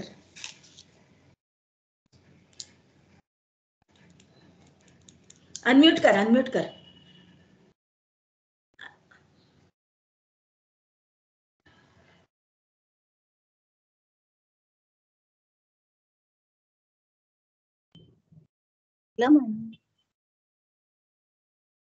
तू परत दाबू, काही पुरत दाबू नको. बस सोड सोड सोड, झालं सुरू. परत दाबलं, परत दाब, एकदा दाब, सोड, अजून एकदा. हा बस बस बस बस बस, बोल. Okay okay. श्री गणेशाय नमः. श्री सरस्वत्यै नमः. माझ्या सर्व अध्यात्म गुरूंना, श्री शंकर महाराजांना मी वंदन करते.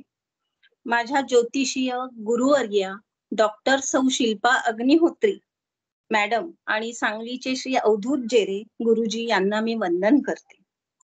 आता ऑनलाईन हजर असलेले सर्व ज्योतिष तज्ञ, ज्योतिष मार्गदर्शक आणि ज्योतिष विद्यार्थी, अभ्यास करणारे यांनाही मी नमस्कार करते.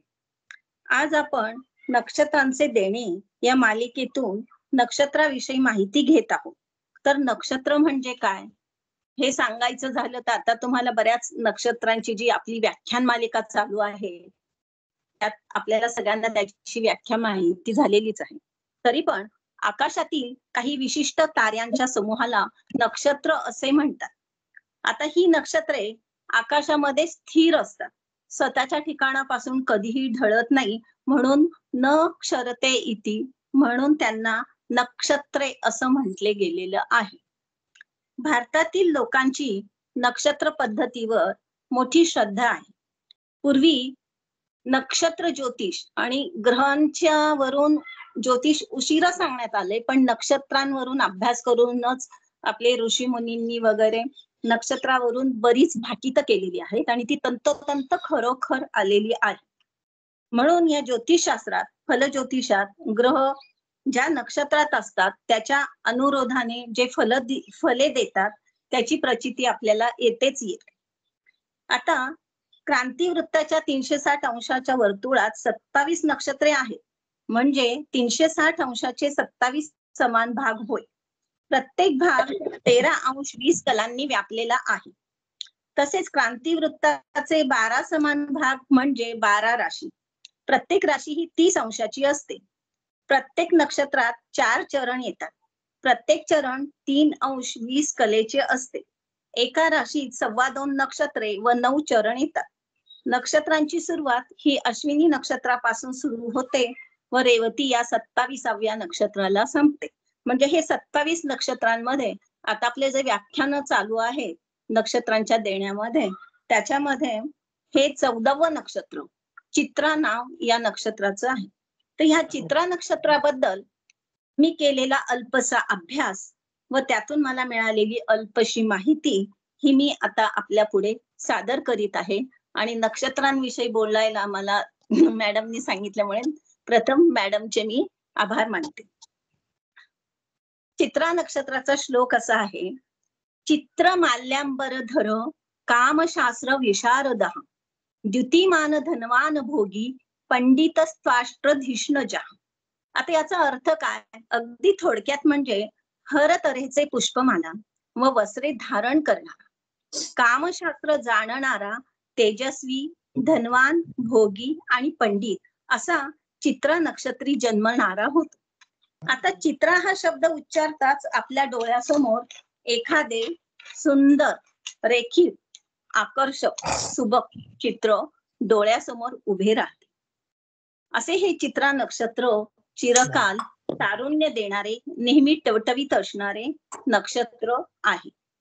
या नक्षत्रात जन्मणाऱ्या आई आणि मुलगी तसेच पिता व पुत्र हे सारखेच दिसतात.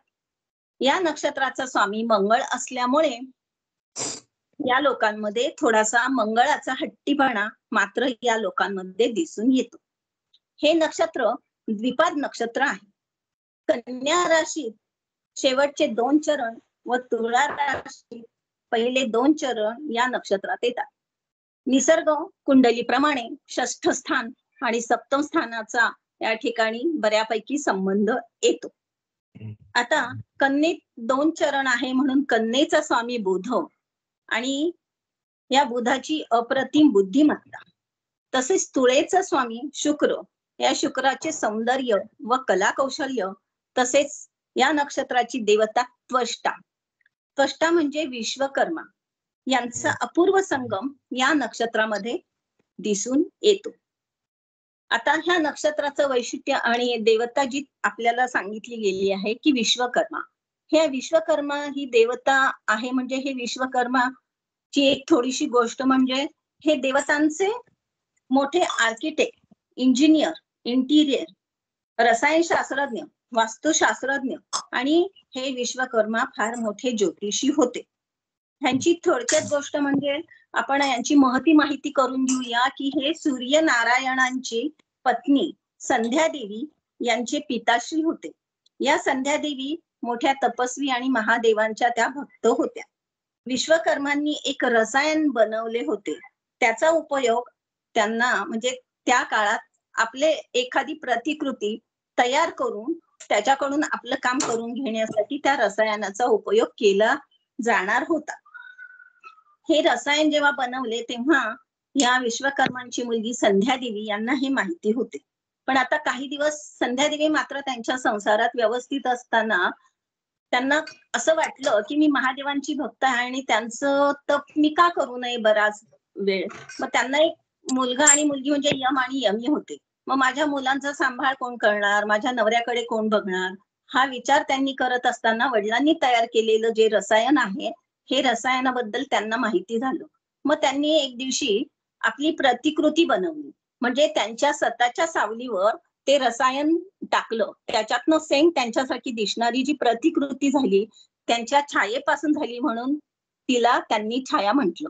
आणि त्या छायाला सांगितलं मी वनात चालले तप करायला, मी येईपर्यंत तू माझ्या दोन्ही मुलांची काळजी घेणे, संसार माझा पहा आणि सूर्यदेवांची तू काळजी घे. हे सांगून त्या तपासाठी निघून गेल्या. छायादेवी मात्र सूर्यनारायणांबरोबर राहू लागल्या आणि काही दिवसांनी त्यांना सूर्यदेव आणि छायादेवींना एक पुत्ररत्न प्राप्त झाले. जे पुत्र म्हणजे कोण, आपल्याला ज्योतिषशास्त्रामध्ये फार मोठा त्याचा अनुभव आहे, ते म्हणजे शनिदेव. हे शनिदेवांची माता ही छाया. मग ही कशापासून तयार झाली तर ते रसायन जे विश्वकर्मांनी बनवले होते. मग आणि हे शनी जेव्हा जन्मले तेव्हा त्यांची कुंडली सुद्धा विश्वकर्मा यांनीच बनवली होती. आता विश्वकर्मा आणि महादेव यांचे व्यवस्थित संबंध होते आणि महादेवांच्याच आज्ञेवरून खरं तर शनीचा जन्म झालेला आहे. मग आता हा शनी पुढे कोण होणार आहे हे विश्वकर्मांना माहिती. मग तो कर्मदाता, न्यायदाता होणार. मग त्यालाही काहीतरी पाहिजे. मग प्रत्येकाला जसं आपण मारुतीला शस्त्र गदा दिली आहे, रामाचं धनुष्य बाण आहे, तसं न्यायदाता एक कर्मदाता म्हणून त्याला एक दंड पाहिजे. मग हे जेव्हा महादेवांच्या आज्ञेवरून विश्वकर्मांनी ह्या कर्मदाता न्यायदाता शनीसाठी जे अस्त्र दंड तयार केलेला होता तो दंड सुद्धा या विश्वकर्मा देवांनीच केला होता. मग अशी ही देवता या नक्षत्राला दिलेली आहे. म्हणून या नक्षत्राची महती कशी असेल ह्याची आपल्याला थोडक्यात कल्पना घेते. आता ह्या नक्षत्राचे तत्व म्हणजे वायू तत्व आहे. संज्ञा मृदू आहे. याची नाडी मध्य नाडी आहे. गण राक्षस गण आहे. आता चित्रा नक्षत्र हे राक्षस गणी जरी असले ना तरी सुद्धा मुहूर्त प्रकरणामध्ये याला जास्त महत्व आहे. आता हे महत्व त्याला आहे म्हणजे देवता आहे, चित्रा नक्षत्र सुबक आहे, शिवाय ते मंगळाचं आहे, धाडसी आहे, हे तर आहेच. पण आता या नक्षत्रावर काय कार्य केलं जातं तर मित्र कार्य, नवीन अलंकार, वस्त्रधारण, वस्त्र खरेदी, क्रीडा, गायन, नृत्य, विद्याभ्यास व कला संगीत शिकण्यास आरंभ करणे, औषधे घेणे, औषधी झाडे लावणे, विहीर खणणे, शस्त्रक्रिया करणे, जनावरे घेणे व देणे, जमीन नांगरणे, गलबत पाण्यात लोटणे, लहान मुलांचे बारसे जावळ काढणे, नाक कान टोचणे, वधू प्रवेश, घर बांधणे, फळ व फुलांचे वृक्ष लावणे इत्यादी कार्य या नक्षत्रावर केली जातात. आता मतमतांतरे अनेक असतात, परंतु नारद मते हे नक्षत्र विवाहालाही चांगले आहे असं म्हटलं गेलेलं आहे. या नक्षत्राच्या व्यक्तींना फुलांची व वस्त्रांची आवड असून ते उत्तम कलावंत व गणितात प्रवीण असतात. या नक्षत्राचा आराध्य वृक्ष बेल आहे. आता जेव्हा या नक्षत्राच्या लोकांना अडीअडचणी येतात त्यांनी बेलाची पाने जवळ ठेवावी किंवा बेलाची एखादी फांदी जवळ ठेवावी आणि महत्वाच्या कामाला जावं. शिवाय सोमवारच्या दिवशी बेलाची 11 पाने तरी शंकराच्या पिंडीवर वाहून जर आपण पुढे गेलात तर आपलं काम नक्कीच साध्य होतं. दानासाठी पिवळे वस्त्र सांगितलेले आहे.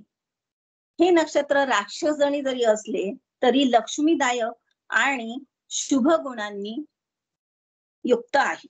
या नक्षत्रावर जन्मलेल्या व्यक्ती विद्वान, सुंदर, कला कौशल्याची व छान छुकीची आवड असणाऱ्या, बुद्धिवान, चळवळ्या, धडपड्या, खटपट्या, शूर, धाडसी, कर्तृत्ववान, परंतु तामसी, हट्टी, रागीट असतात. मात्र त्यांच्यात क्रूरपणा व खुनशीपणा मात्र दिसून येत नाही. त्या सदाचारी, परोपकारी, ईश्वर भक्त, कुटुंबवत्सल, व्यवहार कुशल, सेवावृत्तीच्या, संसारी आणि तडफदार असतात. याशिवायही स्वकर्तृत्वाने पुढे येणाऱ्या असतात. जसे स्वाती नक्षत्रात पाऊस पडतो तेव्हा शिंपल्यामध्ये मोती तयार होतात, त्याचप्रमाणे चित्राच्या पावसात सुद्धा मोती तयार होतात. म्हणून हे नक्षत्र मोत्यांना, खड्यांनाही चांगले आहे. पुरुषांना हे नक्षत्र शरीर प्रकृती, कलाबुद्धी व सौंदर्य यांना चांगले, पण अधिकार योग देणारे नाही. पुरुषांना लागणारे धाडस, धैर्य, महत्वाकांक्षा अथवा अधिकार, लालसा हे गुण पुरुषांमध्ये दिसून येत नाही. परंतु या पुरुषांचा बांधा उंच, सडपातळ, सडसडीत, हाडापेराने मजबूत, काटक आणि प्रमाणशीर असतो. या व्यक्तींना श्रम, कष्ट, कला कौशल्य, ख्याली खुशाली, सौंदर्यवान वस्तू, चैन यांची आवड असते.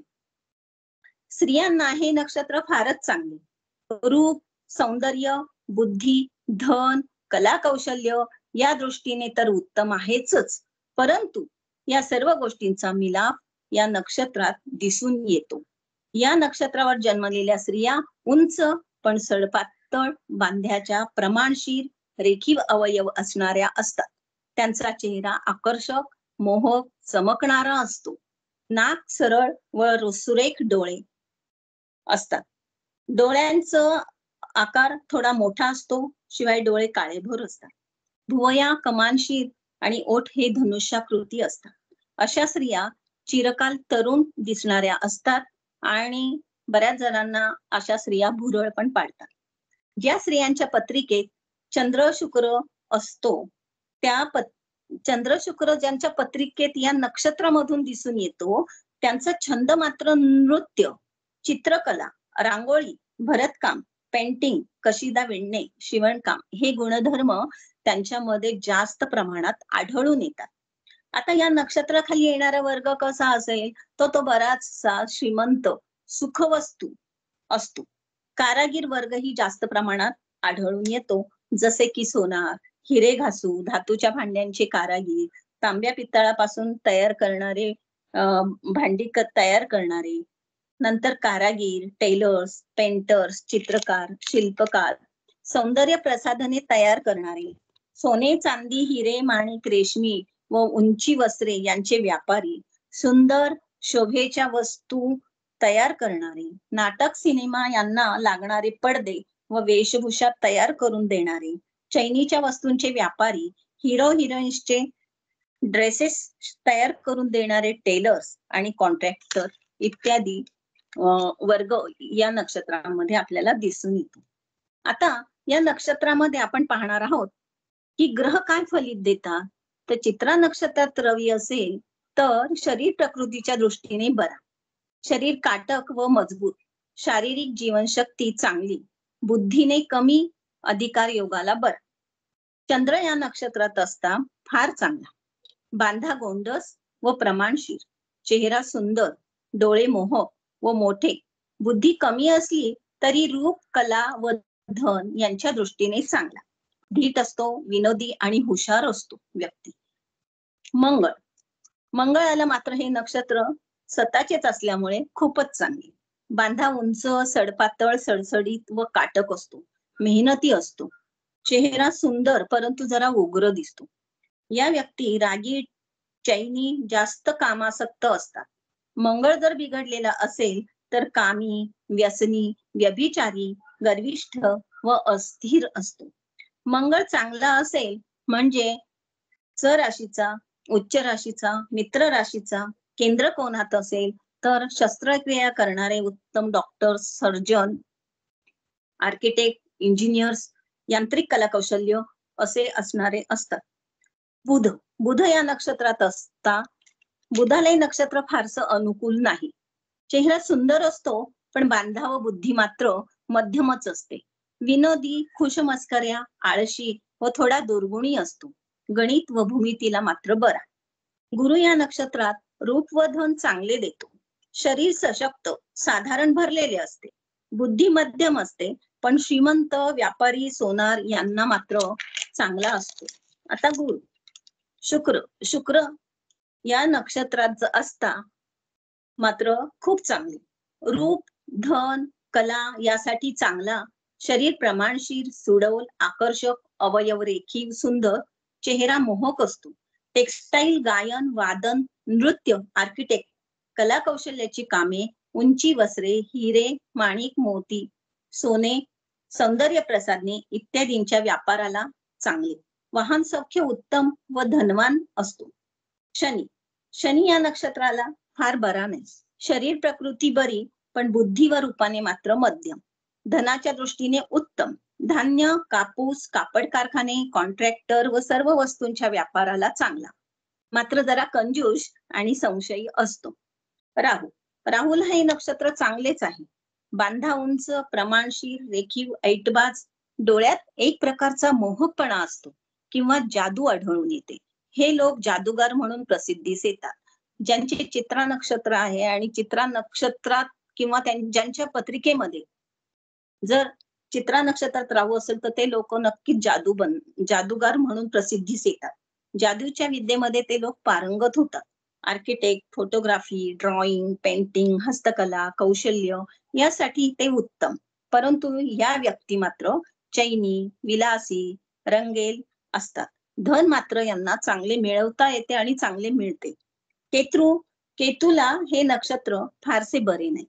शरीर प्रकृती बरी असली तरी बांधा जरा बेढबच असतो. धन असूनही विरक्त, आळशी, अरसिक, गबाळेपणा असतो. मात्र शस्त्रक्रियेला हे चांगले असते. हर्षलला हे नक्षत्र केतूप्रमाणेच आहे. बुद्धीला बरा, शरीर प्रकृती बरी, बांधा बेढप, धन असूनही विरक्त, अरसिक, आळशी व गबाळ्या राहणारा दिसतो. परंतु एक विचार केला तर हर्षल सारखा ग्रह आणि चित्रा नक्षत्रात तर मग शस्त्रक्रियेला चांगला. त्याची कल्पनाशक्ती अफाट असते, संशोधन वृत्ती चांगली असते, चिकाटी असते. एखाद्या कामाच्या मागे चिकाटीने तो काम करून ते काम संपवतो. त्याच्यात चांगलं संशोधन करतो. यांत्रिक कला ज्या असतात त्याच्यामध्ये तो उत्तम त्याचे गुण दिसून येतात. इंजिनिअरिंग मध्येही तो चांगला असतो. मोठमोठे व्यापारी, कारखानदार यांच्या पत्रिकेत असा हर्षल असेल तर खूप चांगला. परंतु अति फॅशन, विलासी, चैनी, ख्याली खुशालीची आवड जास्त असते आणि रंगीलपणा जास्त असतो. आता नेपच्यून या नक्षत्रात असता रूपाने व शरीर प्रकृतीने बरा. बांधा प्रमाणशीर, गोंडस, चेहरा सुंदर, तेजस्वी, मोहक व प्रसन्न दिसतो. कविता करणे, तंतुवाद्य, संगीत, कल्पनाशक्ती, प्रतिभाशक्ती, गायन, अंतस्फूर्ती यांना चांगला. गूढ विद्येची आवड असते, पण राहूप्रमाणेच विलासी व रंगीलपणा जास्त दिसून येतो. आता या नक्षत्रावर होणारे रोग फार मोठे नसले तरी दाहक असतात, कारण स्वामी मंगळ आहे म्हणून.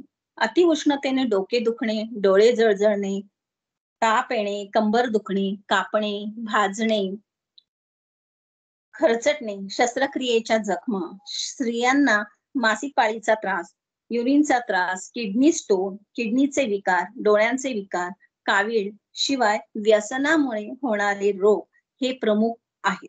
मंगळ अशुभ योगात असता ऑपरेशनने अपघात, जखमा चिघळतात, लवकर बऱ्या होत नाही. या नक्षत्रावर जन्मणाऱ्यांचे जे लोक जन्मले आहेत त्यांचे हस्ताक्षर मात्र मोठे असते, ठळक, उभट, रेखीव असते. या नक्षत्रावर 6 व 9 या अंकांचे वर्चस्व जास्त असते. आता शुक्राचा हिरा आणि बुधाचा पाचू मात्र यांना लाभदायक ठरतो. हे नक्षत्र मध्यलोचनी असल्यामुळे वस्तू हरवल्यास ती बऱ्याच प्रयत्नांनी शोधाशोध केल्यावरच मिळते. वस्तू मात्र पश्चिमेला गेलेली असते. हे नक्षत्र अध्यात्मालाही अति उत्तम आहे. श्री दत्तगुरूंचा पहिला अवतार असणारे श्रीपाद श्री वल्लभ यांचा जन्म चित्रा नक्षत्रावर झालेला आहे. 7.5 असताना श्रीपाद श्री वल्लभ चरित्र जरूर वाचावे. पिठापूरला जाऊन दर्शन करून त्या ठिकाणी शनी प्रदोषची पूजा, अभिषेक व पारायण करावे. या नक्षत्रावर जन्मलेल्या व्यक्ती म्हणजे छत्रपती शिवाजी महाराज, झाशीची राणी लक्ष्मीबाई, नाना फडणवीस, मधुसूदन कालेलकर, व्ही.पी. सिंग, बेनझीर भुट्टो, टेनिस कार्टिस्ट, क्रिकेटपटू रणजीत आणि अभिनेत्री डिंपल कपाडिया इत्यादी होत. आता कुंडलीचं जेव्हा आपण परीक्षण करतो तेव्हा पंचांगातील पान क्रमांक 8 व 9 अवखडा चक्र जे दिलेलं आहे त्याचा वापर जरूर करावा. जेव्हा पत्रिका समोर येते तेव्हा आपण हा विचार करतो, लग्नेश कुठे आहे, त्याचा पंचमेश काय आहे. प्रश्नानुसार आपण स्थानांचा विचार जरूर करावा, नाही असं नाही. पण रवी आणि चंद्र हे 2 ग्रह म्हणजे 2 डोळे आहेत. त्यावेळेला रवी, चंद्र किंवा इतर ग्रह चित्रा नक्षत्रात कुठला ग्रह आहे ह्याचा विचार करून परीक्षण करावे. तर या ठिकाणी जसं संज्ञा, वायू, योनी, नाडी, गण दिलेला आहे त्यानुसार सुद्धा ह्याचा विचार करावा. आता मी एक पत्रिकेचं विश्लेषण सांगते की आपण परीक्षण करताना बऱ्याच गोष्टी करतो पण काही गूढ प्रश्न आपल्याला समजत नाही. मग ते समजत नाही किंवा त्याचं उत्तर आपल्याला लवकर समजत नाही. मग ते कसं काढलं गेलं. एक पत्रिका मी क्लासमध्ये सोडवली होती, त्याबद्दल मी तुम्हाला आता एक पत्रिकेचं थोडक्यात विश्लेषण सांगते. चित्रा नक्षत्राशी काय संबंध आलेला आहे तो. मॅडम पत्रिका दाखवता.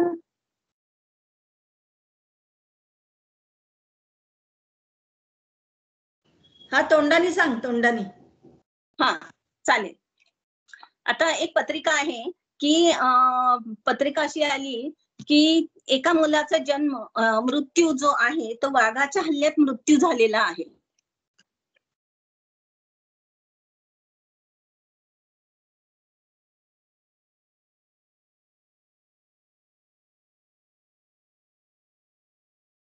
वाघाच्या हल्ल्यात मृत्यू, हो वाघाच्या हल्ल्यात मृत्यू झाला. आता त्याची पत्रिका जी आहे ती कर्क लग्नाची पत्रिका आहे आणि नवमाश कुंडलीमध्ये त्याचं पहिलं लग्न म्हणजे कुंभ रास आलेली आहे. आता जन्मतारीख सांगून ठेव. जन्मतारीख म्हणजे सगळे अभ्यास करतील. जन्मतारीख आहे 22/8/2012 सकाळी 5:30 जन्म ठिकाण आहे जुन्नर. सकाळी 5:30 हा आणि जन्म ठिकाण आहे जुन्नर. मुलगा आहे हा. या मुलाचा वाघाच्या हल्ल्यात मृत्यू झाला. आता वाघाच्या हल्ल्यात मृत्यू झाला हे आपण पत्रिकेवरनं कसं शोधून काढलं ते मी अगदी थोडक्यात सांगते. याची लग्न आहे कर्क लग्न आहे आणि हे कर्क लग्न कर्क लग्न म्हणजे कर्केचा स्वामी चंद्र हा 4th स्थानात आहे. कर्क लग्नाला 8म स्थानी आपल्याला कुंभ रास येते. आता जेव्हा अपघात झाला म्हणजे आपण पहिले पत्रिकेवरून काय बघतो तर शनी आणि मंगळ ह्याचा पहिले संबंध कुठे लागतो का ते आपण बघतो. म्हणजे कुठे ऍक्सिडेंट झाला, कुठे अपघात झाला की पहिले आपण शनी मंगळाचा विचार करतो. मग आणि या मुलाचा अपघात झाला म्हणजे लग्नाचा विचार करतो. मग हा लग्नेश कुठे आहे तर 4th स्थानामध्ये तुळ राशीमध्ये चंद्र आहे, तुळ राशीमध्ये मंगळ पण आहे आणि तुळ राशीमध्ये शनी आहे. आता हा शनी कोण आहे, अष्टमेश आहे, कारण 8म स्थानाचा संबंध हा मृत्यूशी येतो. मग आता चंद्र, मंगळ आणि शनी हे 3ही ग्रह 4th स्थानात आहे. 4th स्थानाचा संबंध काय, जसं मग सौरभनी सांगितलंय की सगळ्या स्थानांचा विचार वगैरे करायचा किंवा मॅडमनी पण सांगितलंय. तर 4th स्थान म्हणजे काय तर अंतकालची स्थिती. या अंतकालची स्थिती म्हणजे त्यावेळेला त्याचा मृत्यू झाला त्यावेळेची काय स्थिती असेल किंवा त्याचा कसा मृत्यू झाला. तर हे 3ही ग्रह आपण तुळा राशीमध्ये पाहिले आहेत इथे. मग चंद्र, मंगळ, शनी हे 3ही ग्रह जर तुळा राशीत आहे तर मग फक्त तुळा राशीत आहे ह्याचा विचार करणार का आपण, का लग्नेशा बरोबर अष्टमेश शनी आहे आणि मंगळ आहे म्हणून अपघात झाला का. हो अपघात झाला हे बरोबर आहे.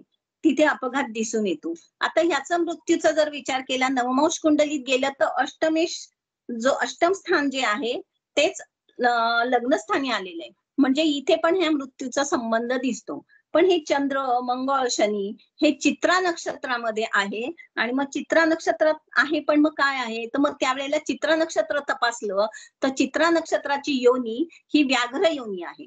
त्यामुळे आम्ही असा अंदाज लावलाय की ते वाघाच्या हातून वाघाच्या हल्ल्यात जो मृत्यू अपघात घडला तो त्याचा संदर्भ या ठिकाणी लागलेला आहे. आता पाळीव प्राण्यावरून षष्ठ स्थानाचा जर विचार केला तर पाळीव प्राणी मग आपण षष्ठ स्थानावरून बघतो. मग तिथे आहे का पाळीव प्राण्यांचा काय संबंध? काहीच आलं नाही, कारण तो षष्ठेश गुरु आहे. पण तो केतू बरोबर आहे आणि चतुर्थ स्थानात चंद्र, मंगळ, शनी जे आहे म्हणजे लग्नेश आणि अष्टमेश शनी यांच्याशी गुरु आणि केतू षडाष्टक योग झालेला आहे. आणि हा मंगळ जो समोर दशमेश आहे त्याची दृष्टी तिथेच आहे, पण हा मंगळ तिथे असल्यामुळे तोही म्हणजे तीनही ग्रह हे चित्रा नक्षत्रात आहे आणि चित्रा नक्षत्राचं योनी ही व्याघ्र योनी आहे. म्हणून आम्हाला तो एक असा छान संदर्भ मिळाला की वाघाच्या हल्ल्यात मृत्यू कसा झाला तर हे त्याच्यावरून कळालं. म्हणून अवघडा चक्राचं किंवा चित्रा नक्षत्राच्या ज्या सगळ्या संज्ञा आहेत त्याचा योग्यपणे विचार करून आपण परीक्षण करताना, कुंडलीचं परीक्षण करताना ह्याचा आपल्याला खूप उपयोग होतो. हा अनुभव आम्हाला आलेला आहे. याबद्दल मी हे थोडक्यात सांगितलं. एवढे बोलून मी माझे व्याख्यान संपवते आहे आणि या व्याख्यानाबद्दल मला बोलायला संधी दिली आदिशक्ती विद्यालयातून. मी आदिशक्ती विद्यालयाचीच विद्यार्थिनी आहेत. मॅडमनी ही संधी दिली त्यामुळं मॅडमचे आभार. तसेच सर्वांनी माझं थोडक्यात जे काही मी अगदी थोडासा अभ्यास केलाय त्याच्यावरून जी माहिती मला होती ती मी आपल्या पुढे सादर केली. सगळ्यांनी व्यवस्थित माझं व्याख्यान ऐकून घेतलं त्याबद्दल मी सर्वांचे धन्यवाद मानते. नमस्कार. धन्यवाद शशी. थोडासा नाही, चांगलाच अभ्यास केलेला आहेस नक्षत्राचा, त्यामुळं खूप छान वाटलंय. माझ्या सगळ्यांना खूप चांगलं वाटलेलं आहे.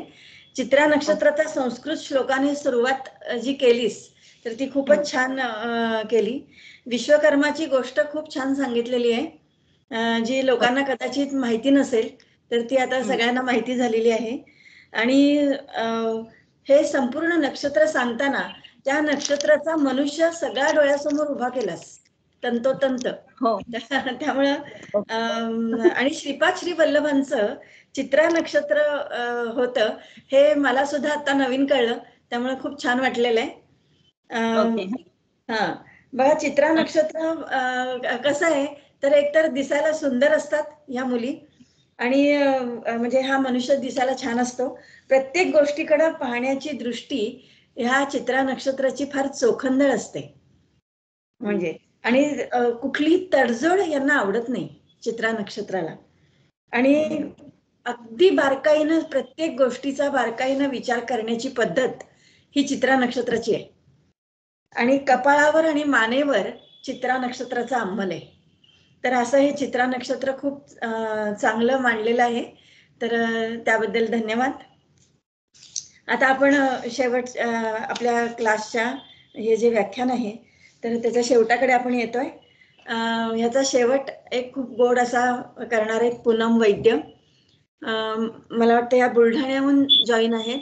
आदिशक्ती ज्योतिर्विद्यालयाच्याच विद्यार्थिनी आहेत आणि MSc मॅथ्स आहे त्यांचं आणि गणिताच्या प्राध्यापिका आहेत त्या.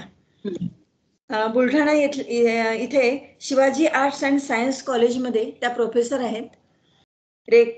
रेकी मास्टर आहेत आणि ज्योतिष विशारद पंडित आपल्या आदिशक्तीमधून त्यांनी केलेले आहे. तर त्यांना मी विनंती करते की त्यांनी आभार प्रदर्शन करावं.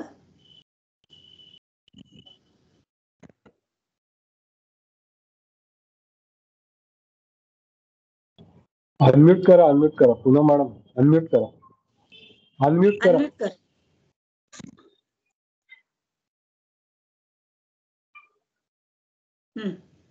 नमस्कार सर्वांना. आदिशक्ती ज्योतिर्विद्यालयातर्फे आयोजित 47व्या व्याख्यानात व नक्षत्रांचे देणे भाग 4 यात मी प्राध्यापिका पूनम वैद्य आपल्या सर्वांचे स्वागत करते. आभार व्यक्त करावया कधी शब्द आम्हाला सुचले, व्यक्त करावया स्नेह आम्ही शब्द काही वेचले. याच आमच्या भावना आणि शब्द आमचे मोलाचे, साठविलेल्या आठवणींचे आणि आठवलेल्या क्षणांचे. सर्वप्रथम मी आमच्या गुरुवर्या ज्योतिषाचार्य सौ शिल्पा अग्निहोत्री मॅडम यांचे मनापासून आभार मानते की त्यांनी मला आभार प्रदर्शन करण्याची संधी दिली. आजच्या नक्षत्रांचे देणे भाग 4 यातील सहभागी मान्यवर म्हणजे सौ मुग्धा पत्की मॅडम यांनी सुद्धा नक्षत्राबद्दल अतिशय विस्तृत अशी माहिती दिली. त्यांनी प्रत्येक चरणाबद्दल विश्लेषण केले. नवमांशाद्वारे सुद्धा त्यांनी माहिती दिली. प्रत्येक ठिकाणी उदाहरणे दिली. तसेच त्यांनी एका कथेचा सुद्धा त्यात समावेश केला आणि माहिती ही मनोरंजक केली. खैर वृक्षाबद्दल सुद्धा त्यांनी एक अगदी नवीन असा उपाय सांगितला. तो सुद्धा सगळ्यांना उपयोगी होईल. धन्यवाद मॅडम. तसेच सौरभ सरांबद्दल तर काय सांगावे, त्यांनी पूर्ण ज्ञानामृताने भरलेले भांडारच ओतलेले आहे. म्हणजे आम्हाला बीएडला मेथड्स होत्या शिकवण्याच्या, तर त्यांनी अगदी सूक्ष्मापासून तर स्थूलाकडे कसा आपण अभ्यास करू शकतो याद्वारे त्यांनी खूप माहिती दिली. नवमांश विचार, तत्वांचा विचार, राशी विचार, अगदी मघा नक्षत्राच्या मुळाशी जाऊन नक्षत्राचा अर्थ, त्याचे स्थान, त्याची देवता याबाबत अगदी विस्तृत माहिती दिली व या पद्धतीने सुद्धा आपण नक्षत्राचा विचार करू शकतो हे सुद्धा त्यांनी एक नवीन आम्हाला सांगितले. त्याबद्दल सौरभ सरांचे खूप खूप धन्यवाद. तसेच शशिकला मॅडम यांनी सुद्धा अतिशय परिपूर्ण आणि विस्तृत असे विश्लेषण नक्षत्राबद्दल केले. त्यांनी सुद्धा सर्व ज्ञानाची दालनेच पालथी घातली जणू. त्यांनी कथेद्वारे माहिती दिली. तसेच विविध उपाय सुद्धा त्यांनी सांगितले. नक्षत्रावर जन्मलेल्या व्यक्तींचे वर्णन केले. तसेच ग्रहांची या नक्षत्रात असलेली फलिते काय असतात ही सुद्धा सांगितली. पत्रिकेचे मुख्यतः म्हणजे पत्रिकेचे विश्लेषण आपण नक्षत्राद्वारे कसे करावे याचे एक उदाहरण त्यांनी आम्हाला दिले. त्याच्यामुळे खरंच त्याचा आम्हा सर्वांना नक्कीच उपयोग होईल. आणि सर्व श्रोत्यांचेही मनापासून आभार, ज्यांनी हा कार्यक्रम अतिशय शांतपणे ऐकला आणि या कार्यक्रमास उपस्थिती दर्शवली. कुठलाही कार्यक्रम असो किंवा कार्य असो, ते सिद्धीस जाण्याचे सर्व श्रेय हे त्या कार्यक्रमाच्या सारथ्यास असते. आणि अशा या आजच्या कार्यक्रमाच्या सारथी म्हणजे आमच्या गुरुवर्या ज्योतिषाचार्य सौ शिल्पा अग्निहोत्री मॅडम यांचे मी पुन्हा मनापासून आभार मानते की त्यांनी असे हे नक्षत्रांचे देणे यासारखे पुष्प आम्हा सर्व श्रोत्यांना दर महिन्याला हे उधळत आहे आणि याचा आम्ही पुरेपूर आस्वाद घेत आहे. धन्यवाद मॅडम. धन्यवाद पूनम. तुला पहिल्यांदाच इथं आदिशक्तीमध्ये संधी दिली, पण खूप चांगलं, अर्थात प्रोफेशन तुझं प्रोफेसरचंच आहे त्यामुळे काही प्रश्न नाहीये. तर खूप छान आभार मानलेले आहे. तर असंच आपण भेटत राहूया. महिन्याच्या शेवटच्या शनिवारी आदिशक्ती ज्योतिर्विद्यालयामध्ये आपण ही व्याख्यानमाला, आज हे 47वे व्याख्यान आहे. म्हणजे एवढी वर्ष आपण ही चालवतो आहोत आणि हा ज्ञानाचा घडा हा पुरेपूर सगळ्यांच्या ओंजळीत टाकण्याचं काम हे माझं नाहीये, हे परमेश्वरच करून घेतो माझ्याकडून असं मी समजते. आणि ह्याच्यामध्ये सगळ्यांचंच सहकार्य असतं, म्हणजे माझं एकटीचं काही नसतं याच्यामध्ये. तर असंच आपण पुढच्या महिन्यामध्ये पण आपण असंच भेटणार आहोत. तर आपण असेच जोडलेले राहूया. धन्यवाद. आजचा कार्यक्रम संपला असं मी जाहीर करते. नमस्ते. धन्यवाद मॅडम. धन्यवाद. धन्यवाद मॅडम. थँक्यू.